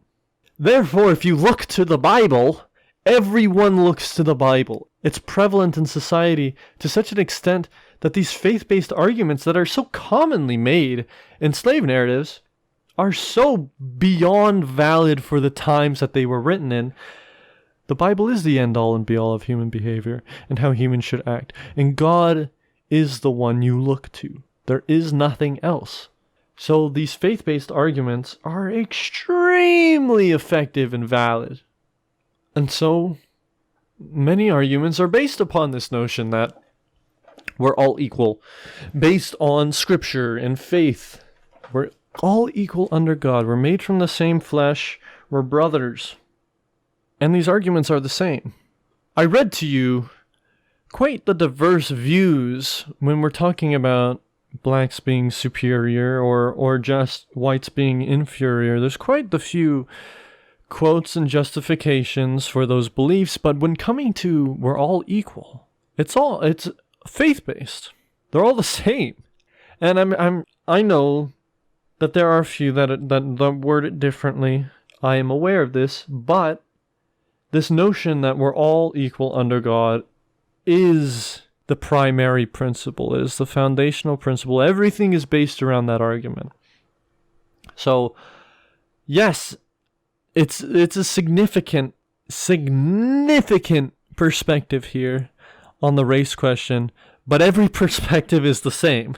So I wanted to move on a little bit more. And I wanted to mention that when talking about race, a lot of narratives didn't talk about race. But they did differentiate people in society and how people act.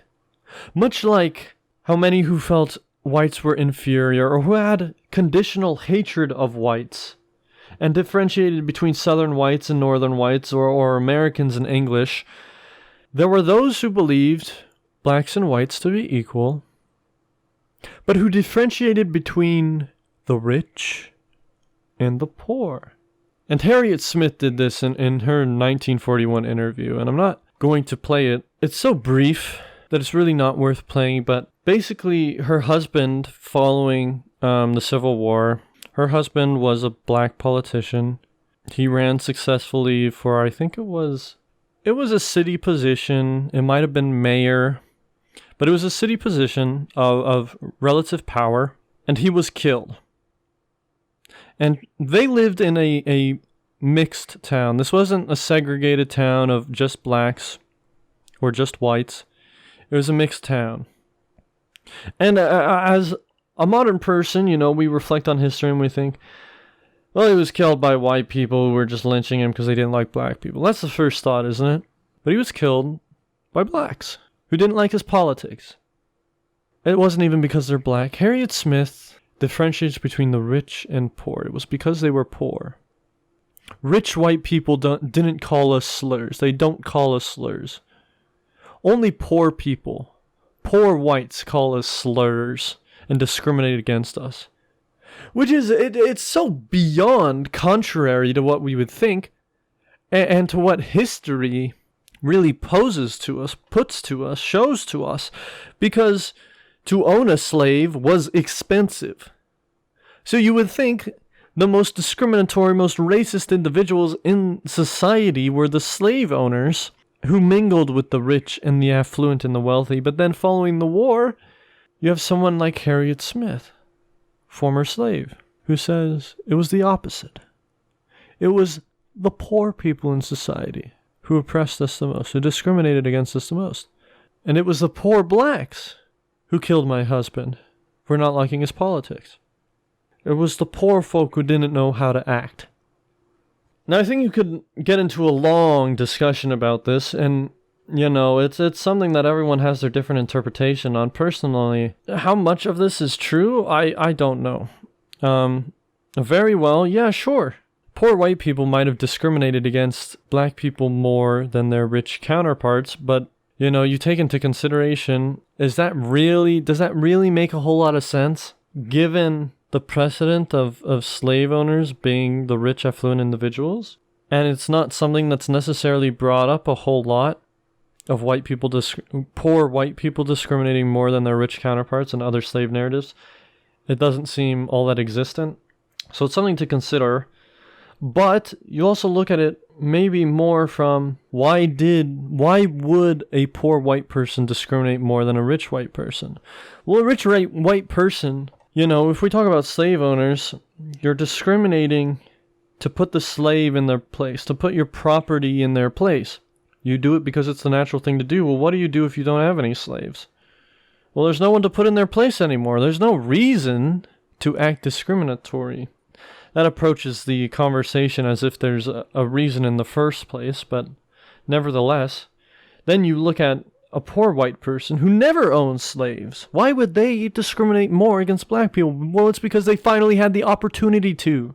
Black people were not present in society before the Civil War for them. They were too poor to own slaves, so now they finally have the opportunity. They get to taste what it's like to discriminate against someone. They're no longer the poor white folk. They're no longer the lowest rung in society that they can see. They now see the black people in society, and for so long it's been expressed to them. It's been so fundamental that black people are the lowest rung in society, but they have not been able to see it, so now they can. So now they can discriminate. So you look at it from that perspective, and it's like, well, maybe it makes sense that poor white people would discriminate more against black people.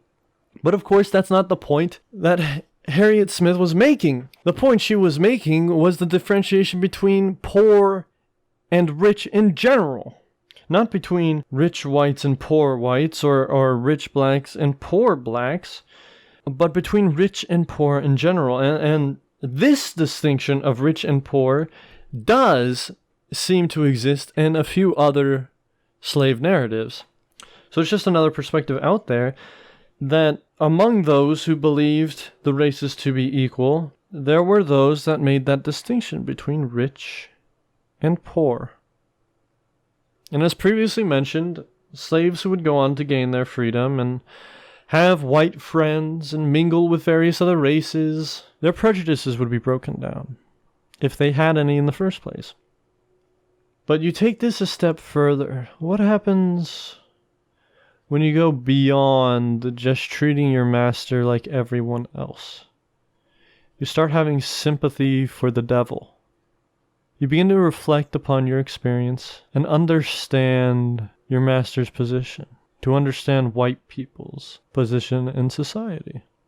And, if you were especially treated well by your master, you might look on it as he did the best he could given the circumstances in society. It would not have been socially acceptable for a man in the Deep South, a slave owner in the Deep South, to release his slaves unconditionally. So he did the best by me, by ensuring I had clothes. I wasn't worked hard. I received, treats. I was well fed. I was treated well. I wasn't seemingly discriminated against. I was treated like a boss treats his worker, like a good boss treats his worker. And you start having sympathy for your master. And this was the case with Wallace Quarterman. And he had this perspective that slaves were no different from their masters, that everyone understood the notion that we are equal. And so I'll play you a bit of his 1935 interview.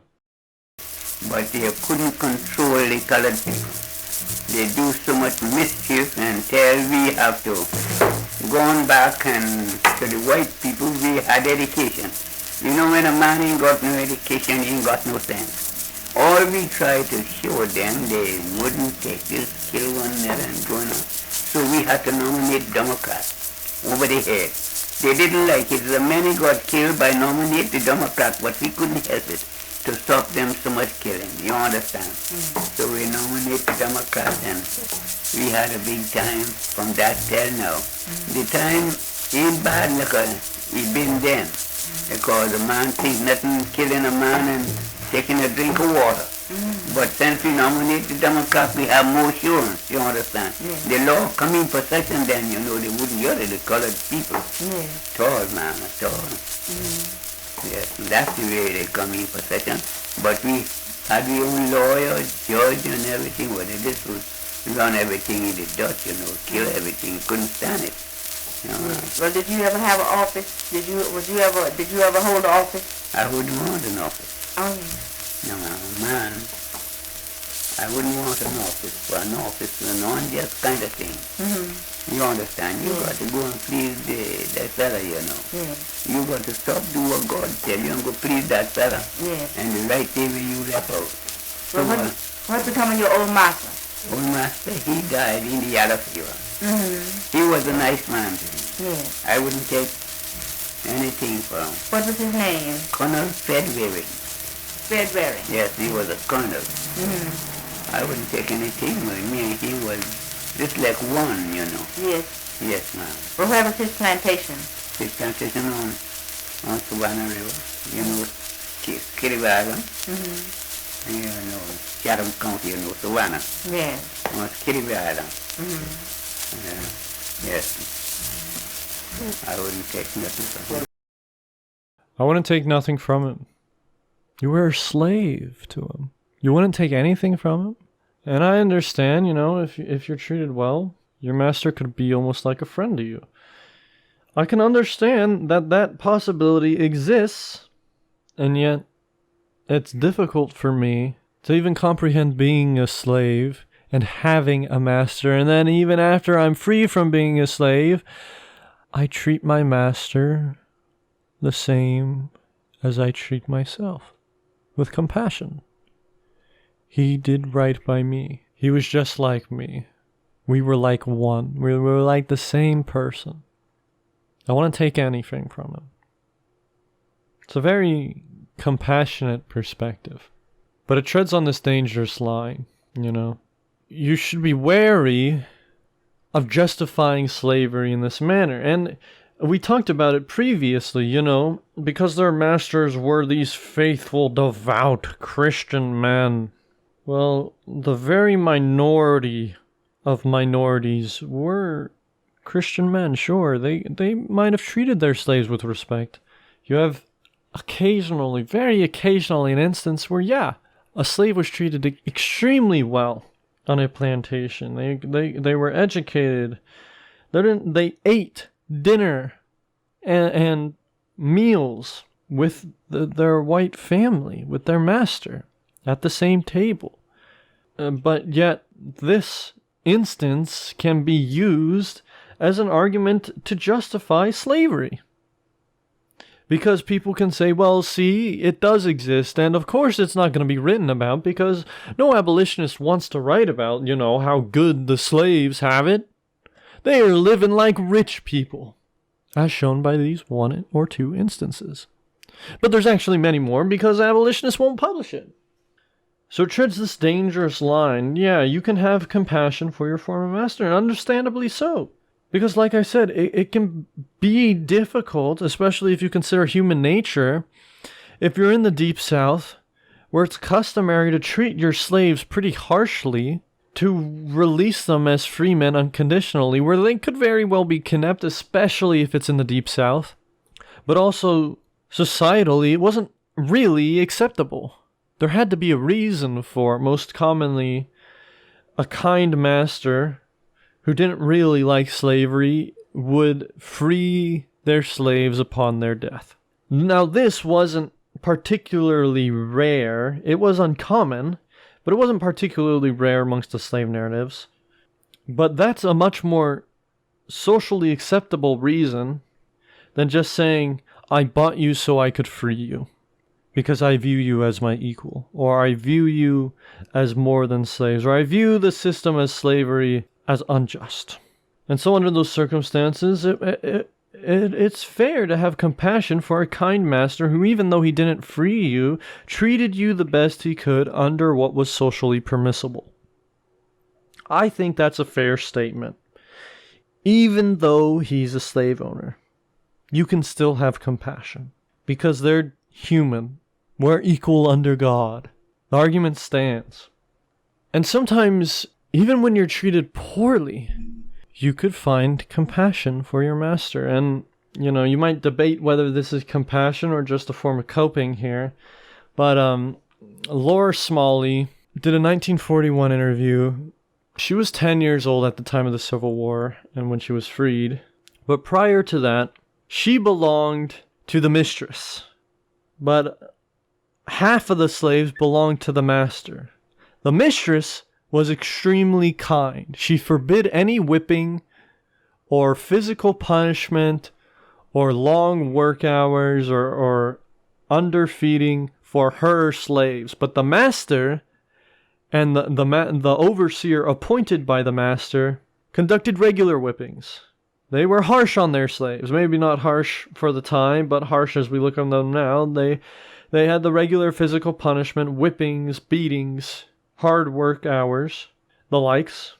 And so this differentiation exists. But even though she belonged to the mistress, the master would still sometimes try to get around the forbiddings by the mistress and by his wife and beat the slaves anyway. And she, of course, would become furious when she heard of this, but what can she do, really, to her husband? What else can be done? She's trying to isolate them as much as she can, but she couldn't. I want to introduce you to Laura Smalley, and this is what she had to say in an interview about having compassion for not only the mistress, but for her master, for the master of the plantation. Did the slaves No, have church? I never remember no church. Mama said the only church, I didn't remember that part of all the church would have be a tub of water sitting just like this thing is, and that would catch your voice. And they would have church around that tub, all of them get around the tub. Old master didn't want them having church. We don't have no church. No, didn't have no church. And old master come along with one of them. One of them was there, having church around the tub. He's down praying. And said he was down there praying, just a praying. Old master come in, he just a praying. He come in, he did, and told him, get up from there. He didn't get up, he just a praying. He said, the old master come in, so whooping. He quit praying and then asking the Lord, have mercy on the old master. Lord, have mercy on the old master. Lord, have mercy on the old master. Old master always whooping with a bullwhoop. His husband, have mercy on the old master. And that old master whooped him and he kept up, wouldn't get up, just flinch, just like a person, when a person hits you, with flinch. He just prayed for old master. The old master stepped back and said, I'm great mind to kick you naked. I'm great mind to kick you naked. And he could never stop praying, he had to go on leaving praying. He'd go on leaving praying. Because he wouldn't stop. Well, that was through the Lord, that's called that. Yeah, the Lord works a lot of things. Yes, of course, the Lord was suffered him to stay down there and get that whooping and pray. Just keep it praying. That's how you have mercy on an old master. You pray for him. You're getting beaten, just pray. She found a sort of compassion, a twisted compassion, if you will, for her master in faith. Again, this reliance on faith, but it's a perfectly valid argument and a valid perspective. She found compassion for her master as a form of coping. You have to. It's the only way to get through it. You have to have compassion for him. You have to be willing to pray for him. But this idea of sympathy for the master, for the white man, could eventually change and morph into an admiration, or it could morph your own self-image. Maybe blacks are inferior and whites are superior. Maybe your masters have been right all along. And this perspective is by far the rarest. I don't want to make it seem like this was common, but this was the perspective and the notion that just as the whites of the day claimed, the southern whites and the slave owners of the day claimed, and those good, pious, devout Christians claimed, whites were superior to blacks by some measure. And this is extremely rare, but there were two immensely interesting figures when looking at this perspective, and I encourage you to read and listen to them yourselves, because these two individuals, they're not going to say, again, there's nuance to be had here in this perspective. They're not going to come out and say whites are superior, blacks are inferior. They don't say that.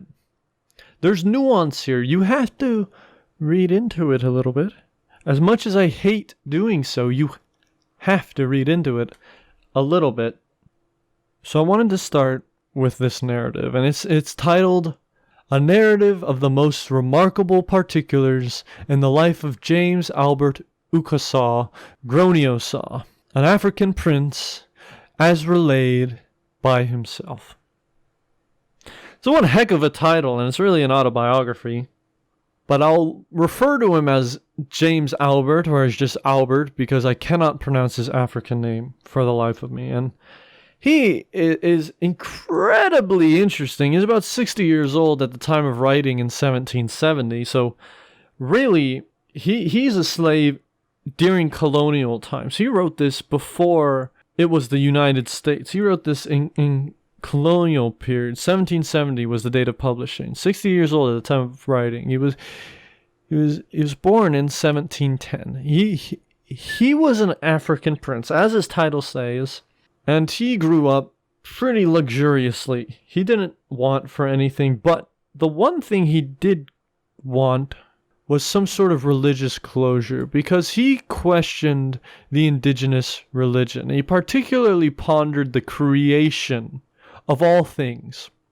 And so he posed this question, and it couldn't be answered by indigenous beliefs, and his family berated him. Why are you questioning such things? Don't question such things. It brings us bad luck. But he found a merchant who promised him that his religious questions would be answered if he traveled with him further south, going to the Gold Coast of Africa. And his family were happy to see the man who questioned their faith go. he traveled with this merchant to the Gold Coast. And upon arrival, he was accused by the king of being a spy. And he was sentenced to death immediately.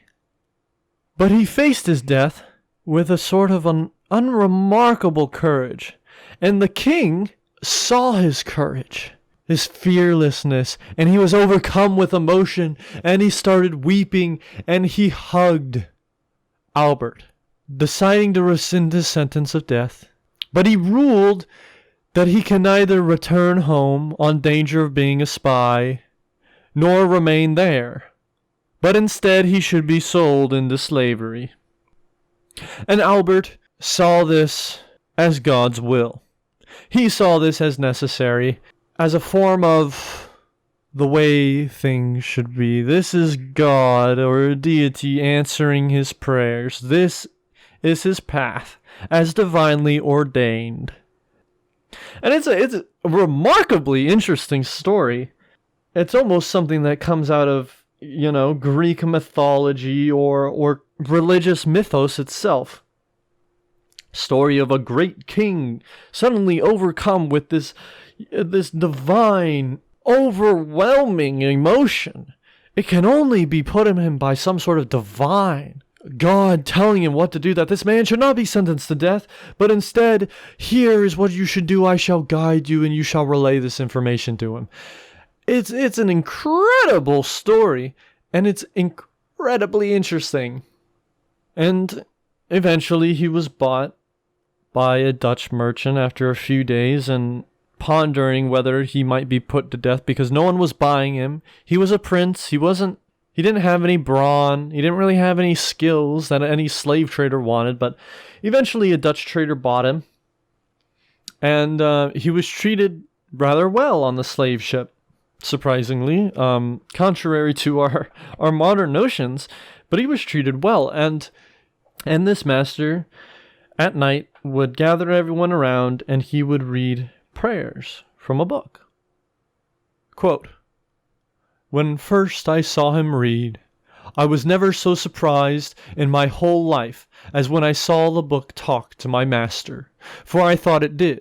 As I observed him to look upon it and move his lips, I wished it would do so to me.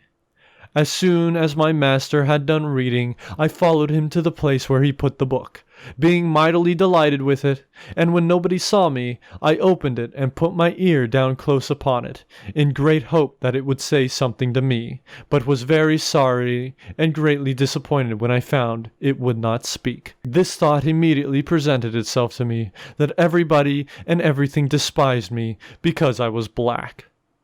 End quote. So we would go on to lose this perhaps self-loathing, but it's a good example of this perception that could have very well sustained itself through slaves that never saw themselves free.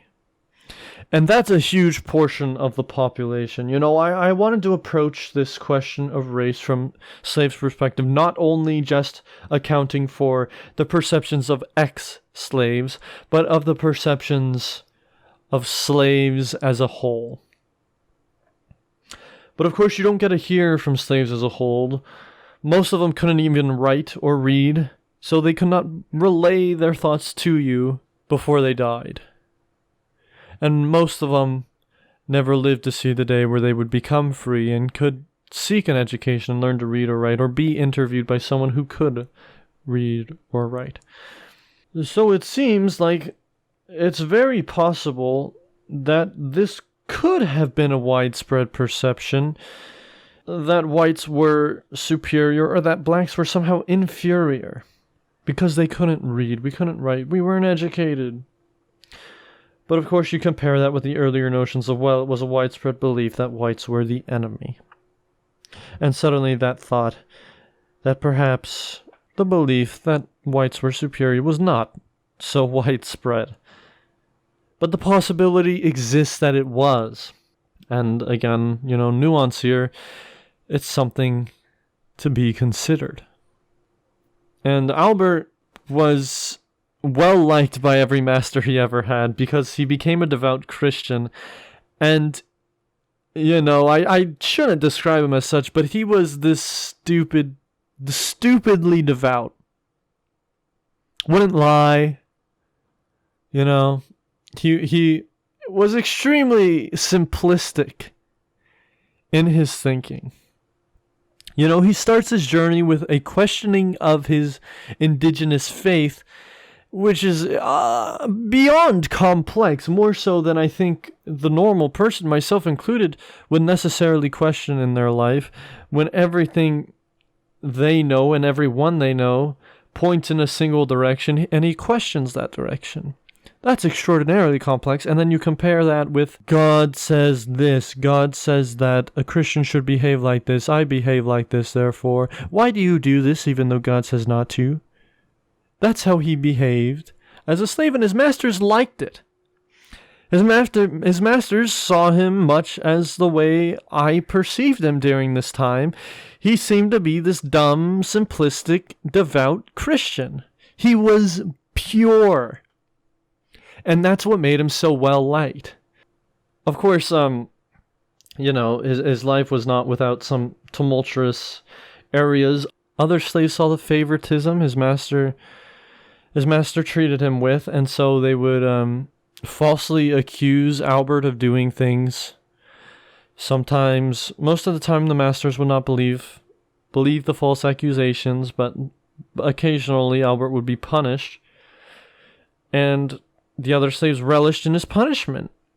But one of his masters eventually died, and, as I stated before, it was not uncommon for kind masters to grant their slaves freedom upon their death, and that's what happened in Albert's case.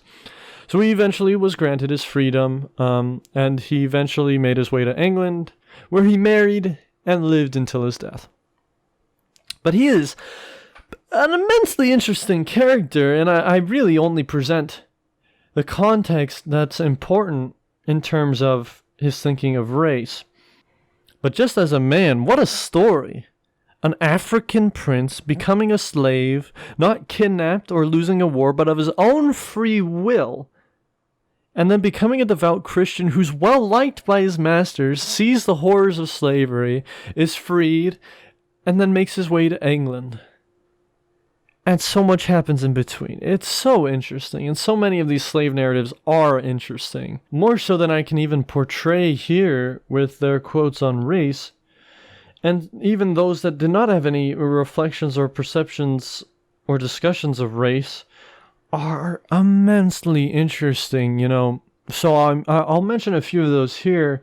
There's Peter Wheeler's Chains and Freedom, Lunsford Lane's autobiography, Elizabeth Keckley's autobiography, including her time assisting the First Lady during the Lincoln presidency. That became a pretty famous slave narrative.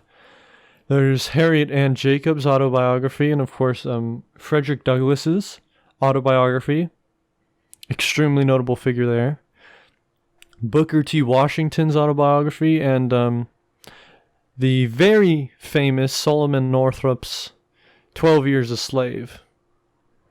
And those are a very, very select few amongst many, many, many, many, many other slave narratives. Again, there's several hundred available, free to read, free to access, and images to go along with it of just incredibly interesting life stories and experiences of these slaves and former slaves. But to move on to the other prominent and interesting figure here, and that's George Johnson. George Johnson, you'll hear him in this interview. The whole collection is about 80 minutes long, and he was a slave of Jefferson Davis, the president of the Confederacy. And I bring him up as a notable and interesting figure from this perspective of whites are superior because of something that's very nuanced. And we'll get to it at the end of this interview. I'm going to play you quite a bit of it because he has quite a lot to say. But he was a slave of Jefferson Davis, and he respected Jefferson Davis, as he said everybody did. And so I'll play you a little bit of that, and we'll talk between these parts of interviews and hopefully I can give a little bit more of my perspective on things here and provide a little bit more nuance to these conversations and a flair of perspective. So let's go ahead and listen to an excerpt from part 1 of his interview here. Five plantations over there. Ursina, Briarfield, Hurricane, Palmyra, and Lake Place. It all belonged to Master Jeff. And he had all those niggas from different places, all the planets to come back to school, night school. He gave them all a formal education. When they all got free, they could take care of themselves. He had so much business he couldn't hire folks who got business. He just needed education so he could tend to his business. And everyone to learn to tend to Master Jeff's business. Everyone admired him, obeyed him. Okay, while he's gone, he obeyed Master Jeff. Once Master Jeff was going to land in the boogie, in the hack, the gate was locked. The same old man I tell you about, old man Jack Rainey, he got to the gate, he said, Master Jeff, this gate's locked. He said, well, Jack, it's locked, it's my gate, break it down. It's my gate. Some of the boys picked it up, and Jack didn't break down the gate, he took the fence down, and drove on through there, and the wagon on behind him, understand, with the bands, cams and land. And when they come back, they put the fence up. That's the original Master Jeff in his Negro. And when he met his Negro on the road, first thing Master Jeff was looking at and seeing him is his hat turn. And everyone give him the same thing back, give him honor. And when he'd come home from New Orleans up to the Bend, steamboat landed, he's unloading freight and loading cotton. And he'd get in the bed there asleep. The captain said, Mr. Dave's up. He said, no, he ain't up. Now, really come up, really wake up. Mr. Dave, wake up. And he'd come downstairs, he'd pick up the chair and all, pack it up out on the land and set it down inside his hack. And he'd get up and buy that boat the third time before he get in his hack. He never allowed him to do something like that. He just obeyed him. They all obeyed Master Jeff. The white people would always go to the bank and go fishing and hunting on the banks when Master Jeff would be in the bed asleep. They never do like that. They always obeyed him all the time, white and black. He gave him honor. And so I play you that specific anecdote because it shows you where perhaps he comes from, where George Johnson comes from in his perspective. He has immense respect for Jefferson Davis, for his master, the guy, the president of the Confederacy, the guy. You know, he's the face of slavery. And yet, he speaks of Jeff Davis respectfully. I respect him. I gave him honor. And everyone else did, white or black. We gave him honor. He deserved honor because he treated us all respectfully.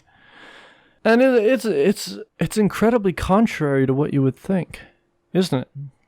So there's that anecdote where he has such immense respect for Jefferson Davis there. And that's really what I wanted to highlight there. So we'll move a little bit further now into a later part. So let me go ahead and play that for you. Did they drive the slaves down there in Davis's Bend very hard, or did they work them reasonable? Reasonable. You know, Master Joe gave Master Jeff another boy, and boy was chopping cotton. Boy didn't kill, but the gang, you understand? But he hold a clean rule. Mm-hmm. And the boy, he would come to hook the boy killed, you understand?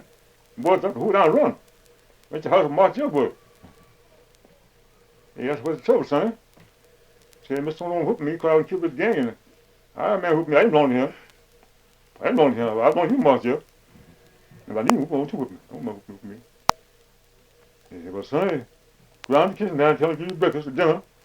And go out in the yard and work in the garden. This evening. I have a court till 12 o'clock.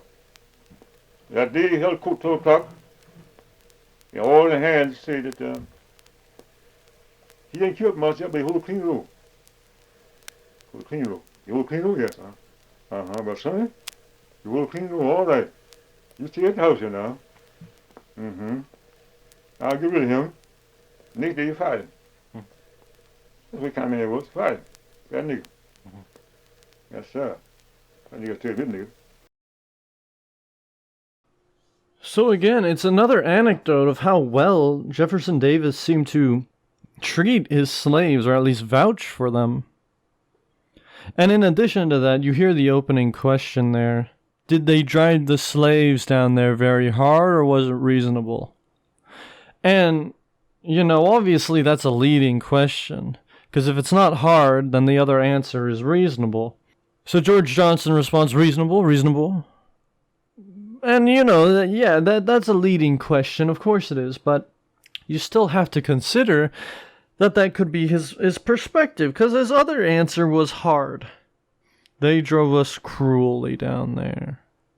That could have very well been his answer, but his answer was reasonable. So there's this kind of acceptance of this is just the way things are, and in perspective, in regards to how things were and how we were treated, things were reasonable. Based on the way society functioned, we were treated reasonable. Things were run well. We're reasonable. And so he goes on, he you know, again, I want to make sure that I'm not just like characterizing these people, these ex-slaves, as just people who announced their perspectives and gave their perspectives on race and on slavery. These were human beings. So he goes on in the interview and he tells a ghost story. And he tells another story about how fond he was of Master Davis and how he owns his cane. So the interviewer asks him to speak cruel, so he curses at him a little bit. And then explains that he just cursed, and they both have a laugh. And so he's a very human man.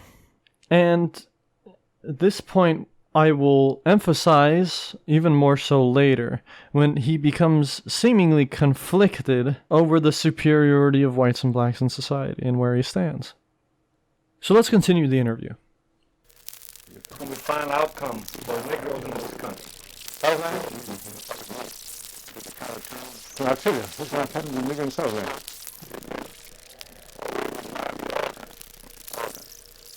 If you want to come to line, he's the lowest bird in the high grass now.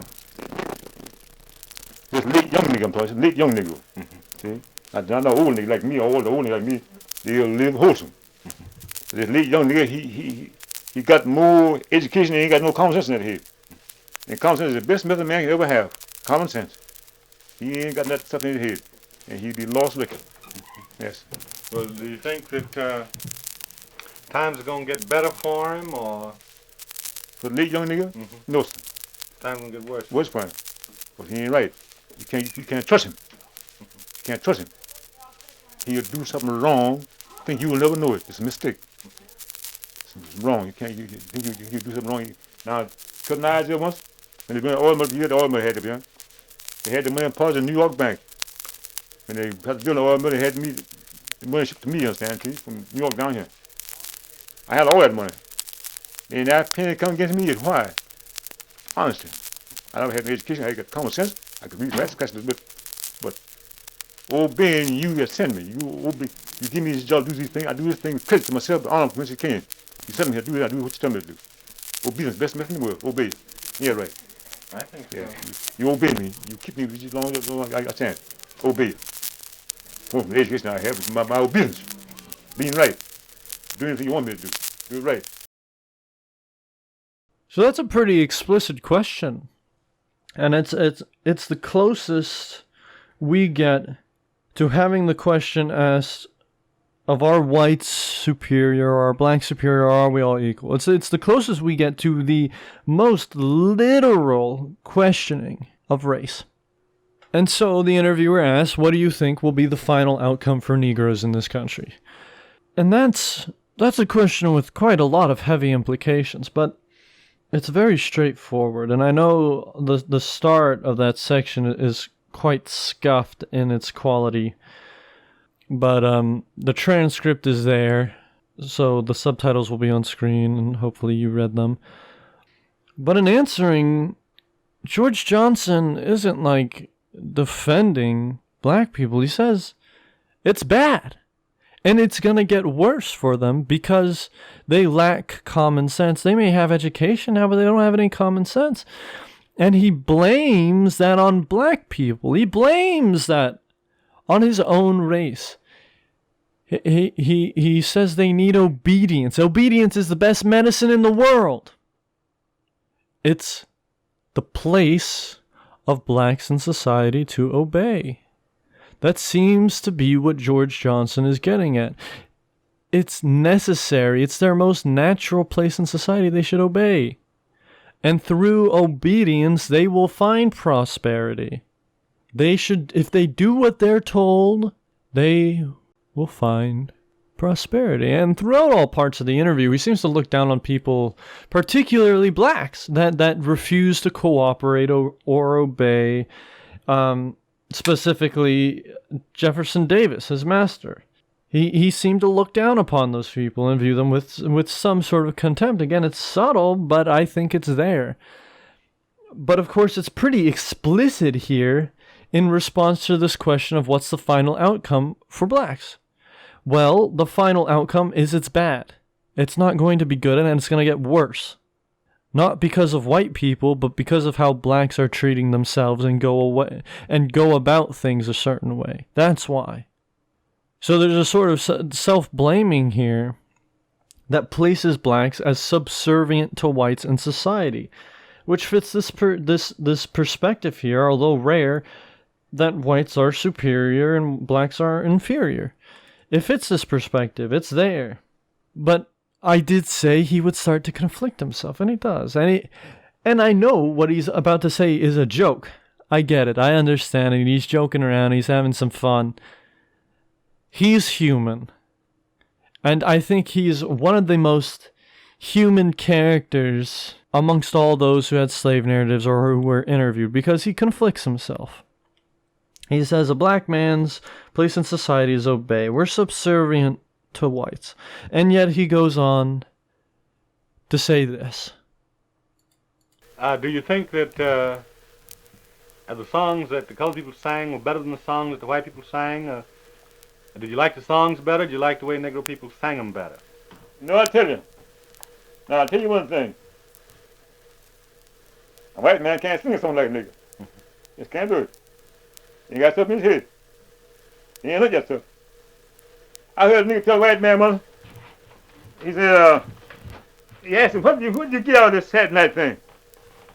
He said, what did you get out of it? I said, yeah. He said, man, you get that trying to be a nigga one night.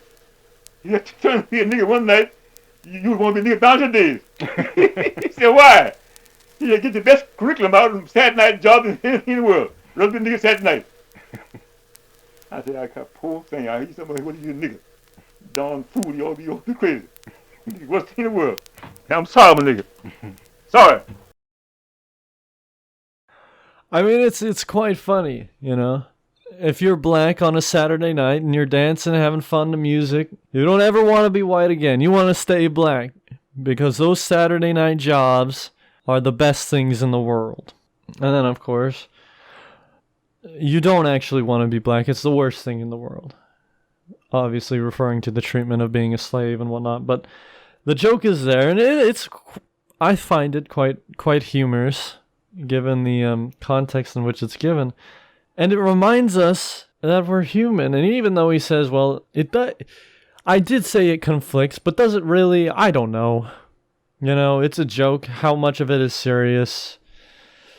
And again, he states that being black is the worst thing in the world because you get treated like a slave. So does that really conflict with what he was saying? No. But, you know, the statement is of you would never want to go back to being white. You know, you would never want to stop being black once you experience that Saturday night job of dancing to the music and whatnot, because that's the best.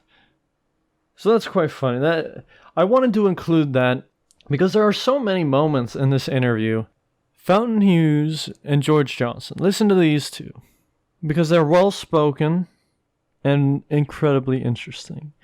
They're in interview form, so you can obviously sit back and relax and listen to them. More so with Fountain Hughes than you can with George Johnson.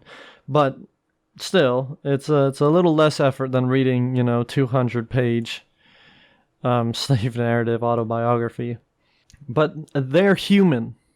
They have experiences outside of just race and slavery.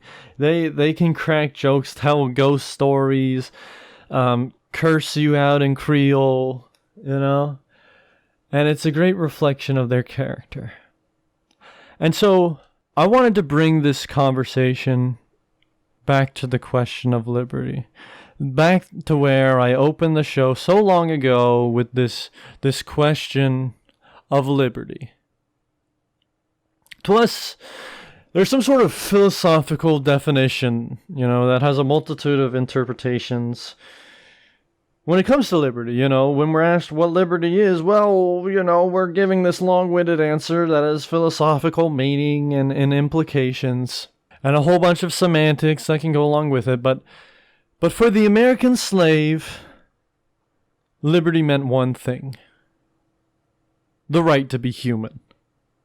To be like everyone else and be treated as equals, to have the opportunity to earn their place in the hierarchy of society instead of being relegated to the very bottom of it. The right to not be separated from your wife and kids because another man thinks that you would have better offspring with another woman. The right to be seen not as property, but as man, and to walk among everyone else as a part of the human race. Liberty is the right to be human. I leave you with the words from the former Virginian slave Isaac D. Williams as he wrote in his autobiography in 1884, quote, "In conclusion, I will say God bless the noble Lincoln, Sumner, Phillips, Garrison, and all those earnest, whole-souled men who did so much to help our race. We are a grateful people, and deep down in the most sacred recesses of our hearts is implanted the keynote that we have looked for years, that one precious word without which we would sooner die, and for which many nations have fought, many a noble life been sacrificed. That talismanic word, liberty."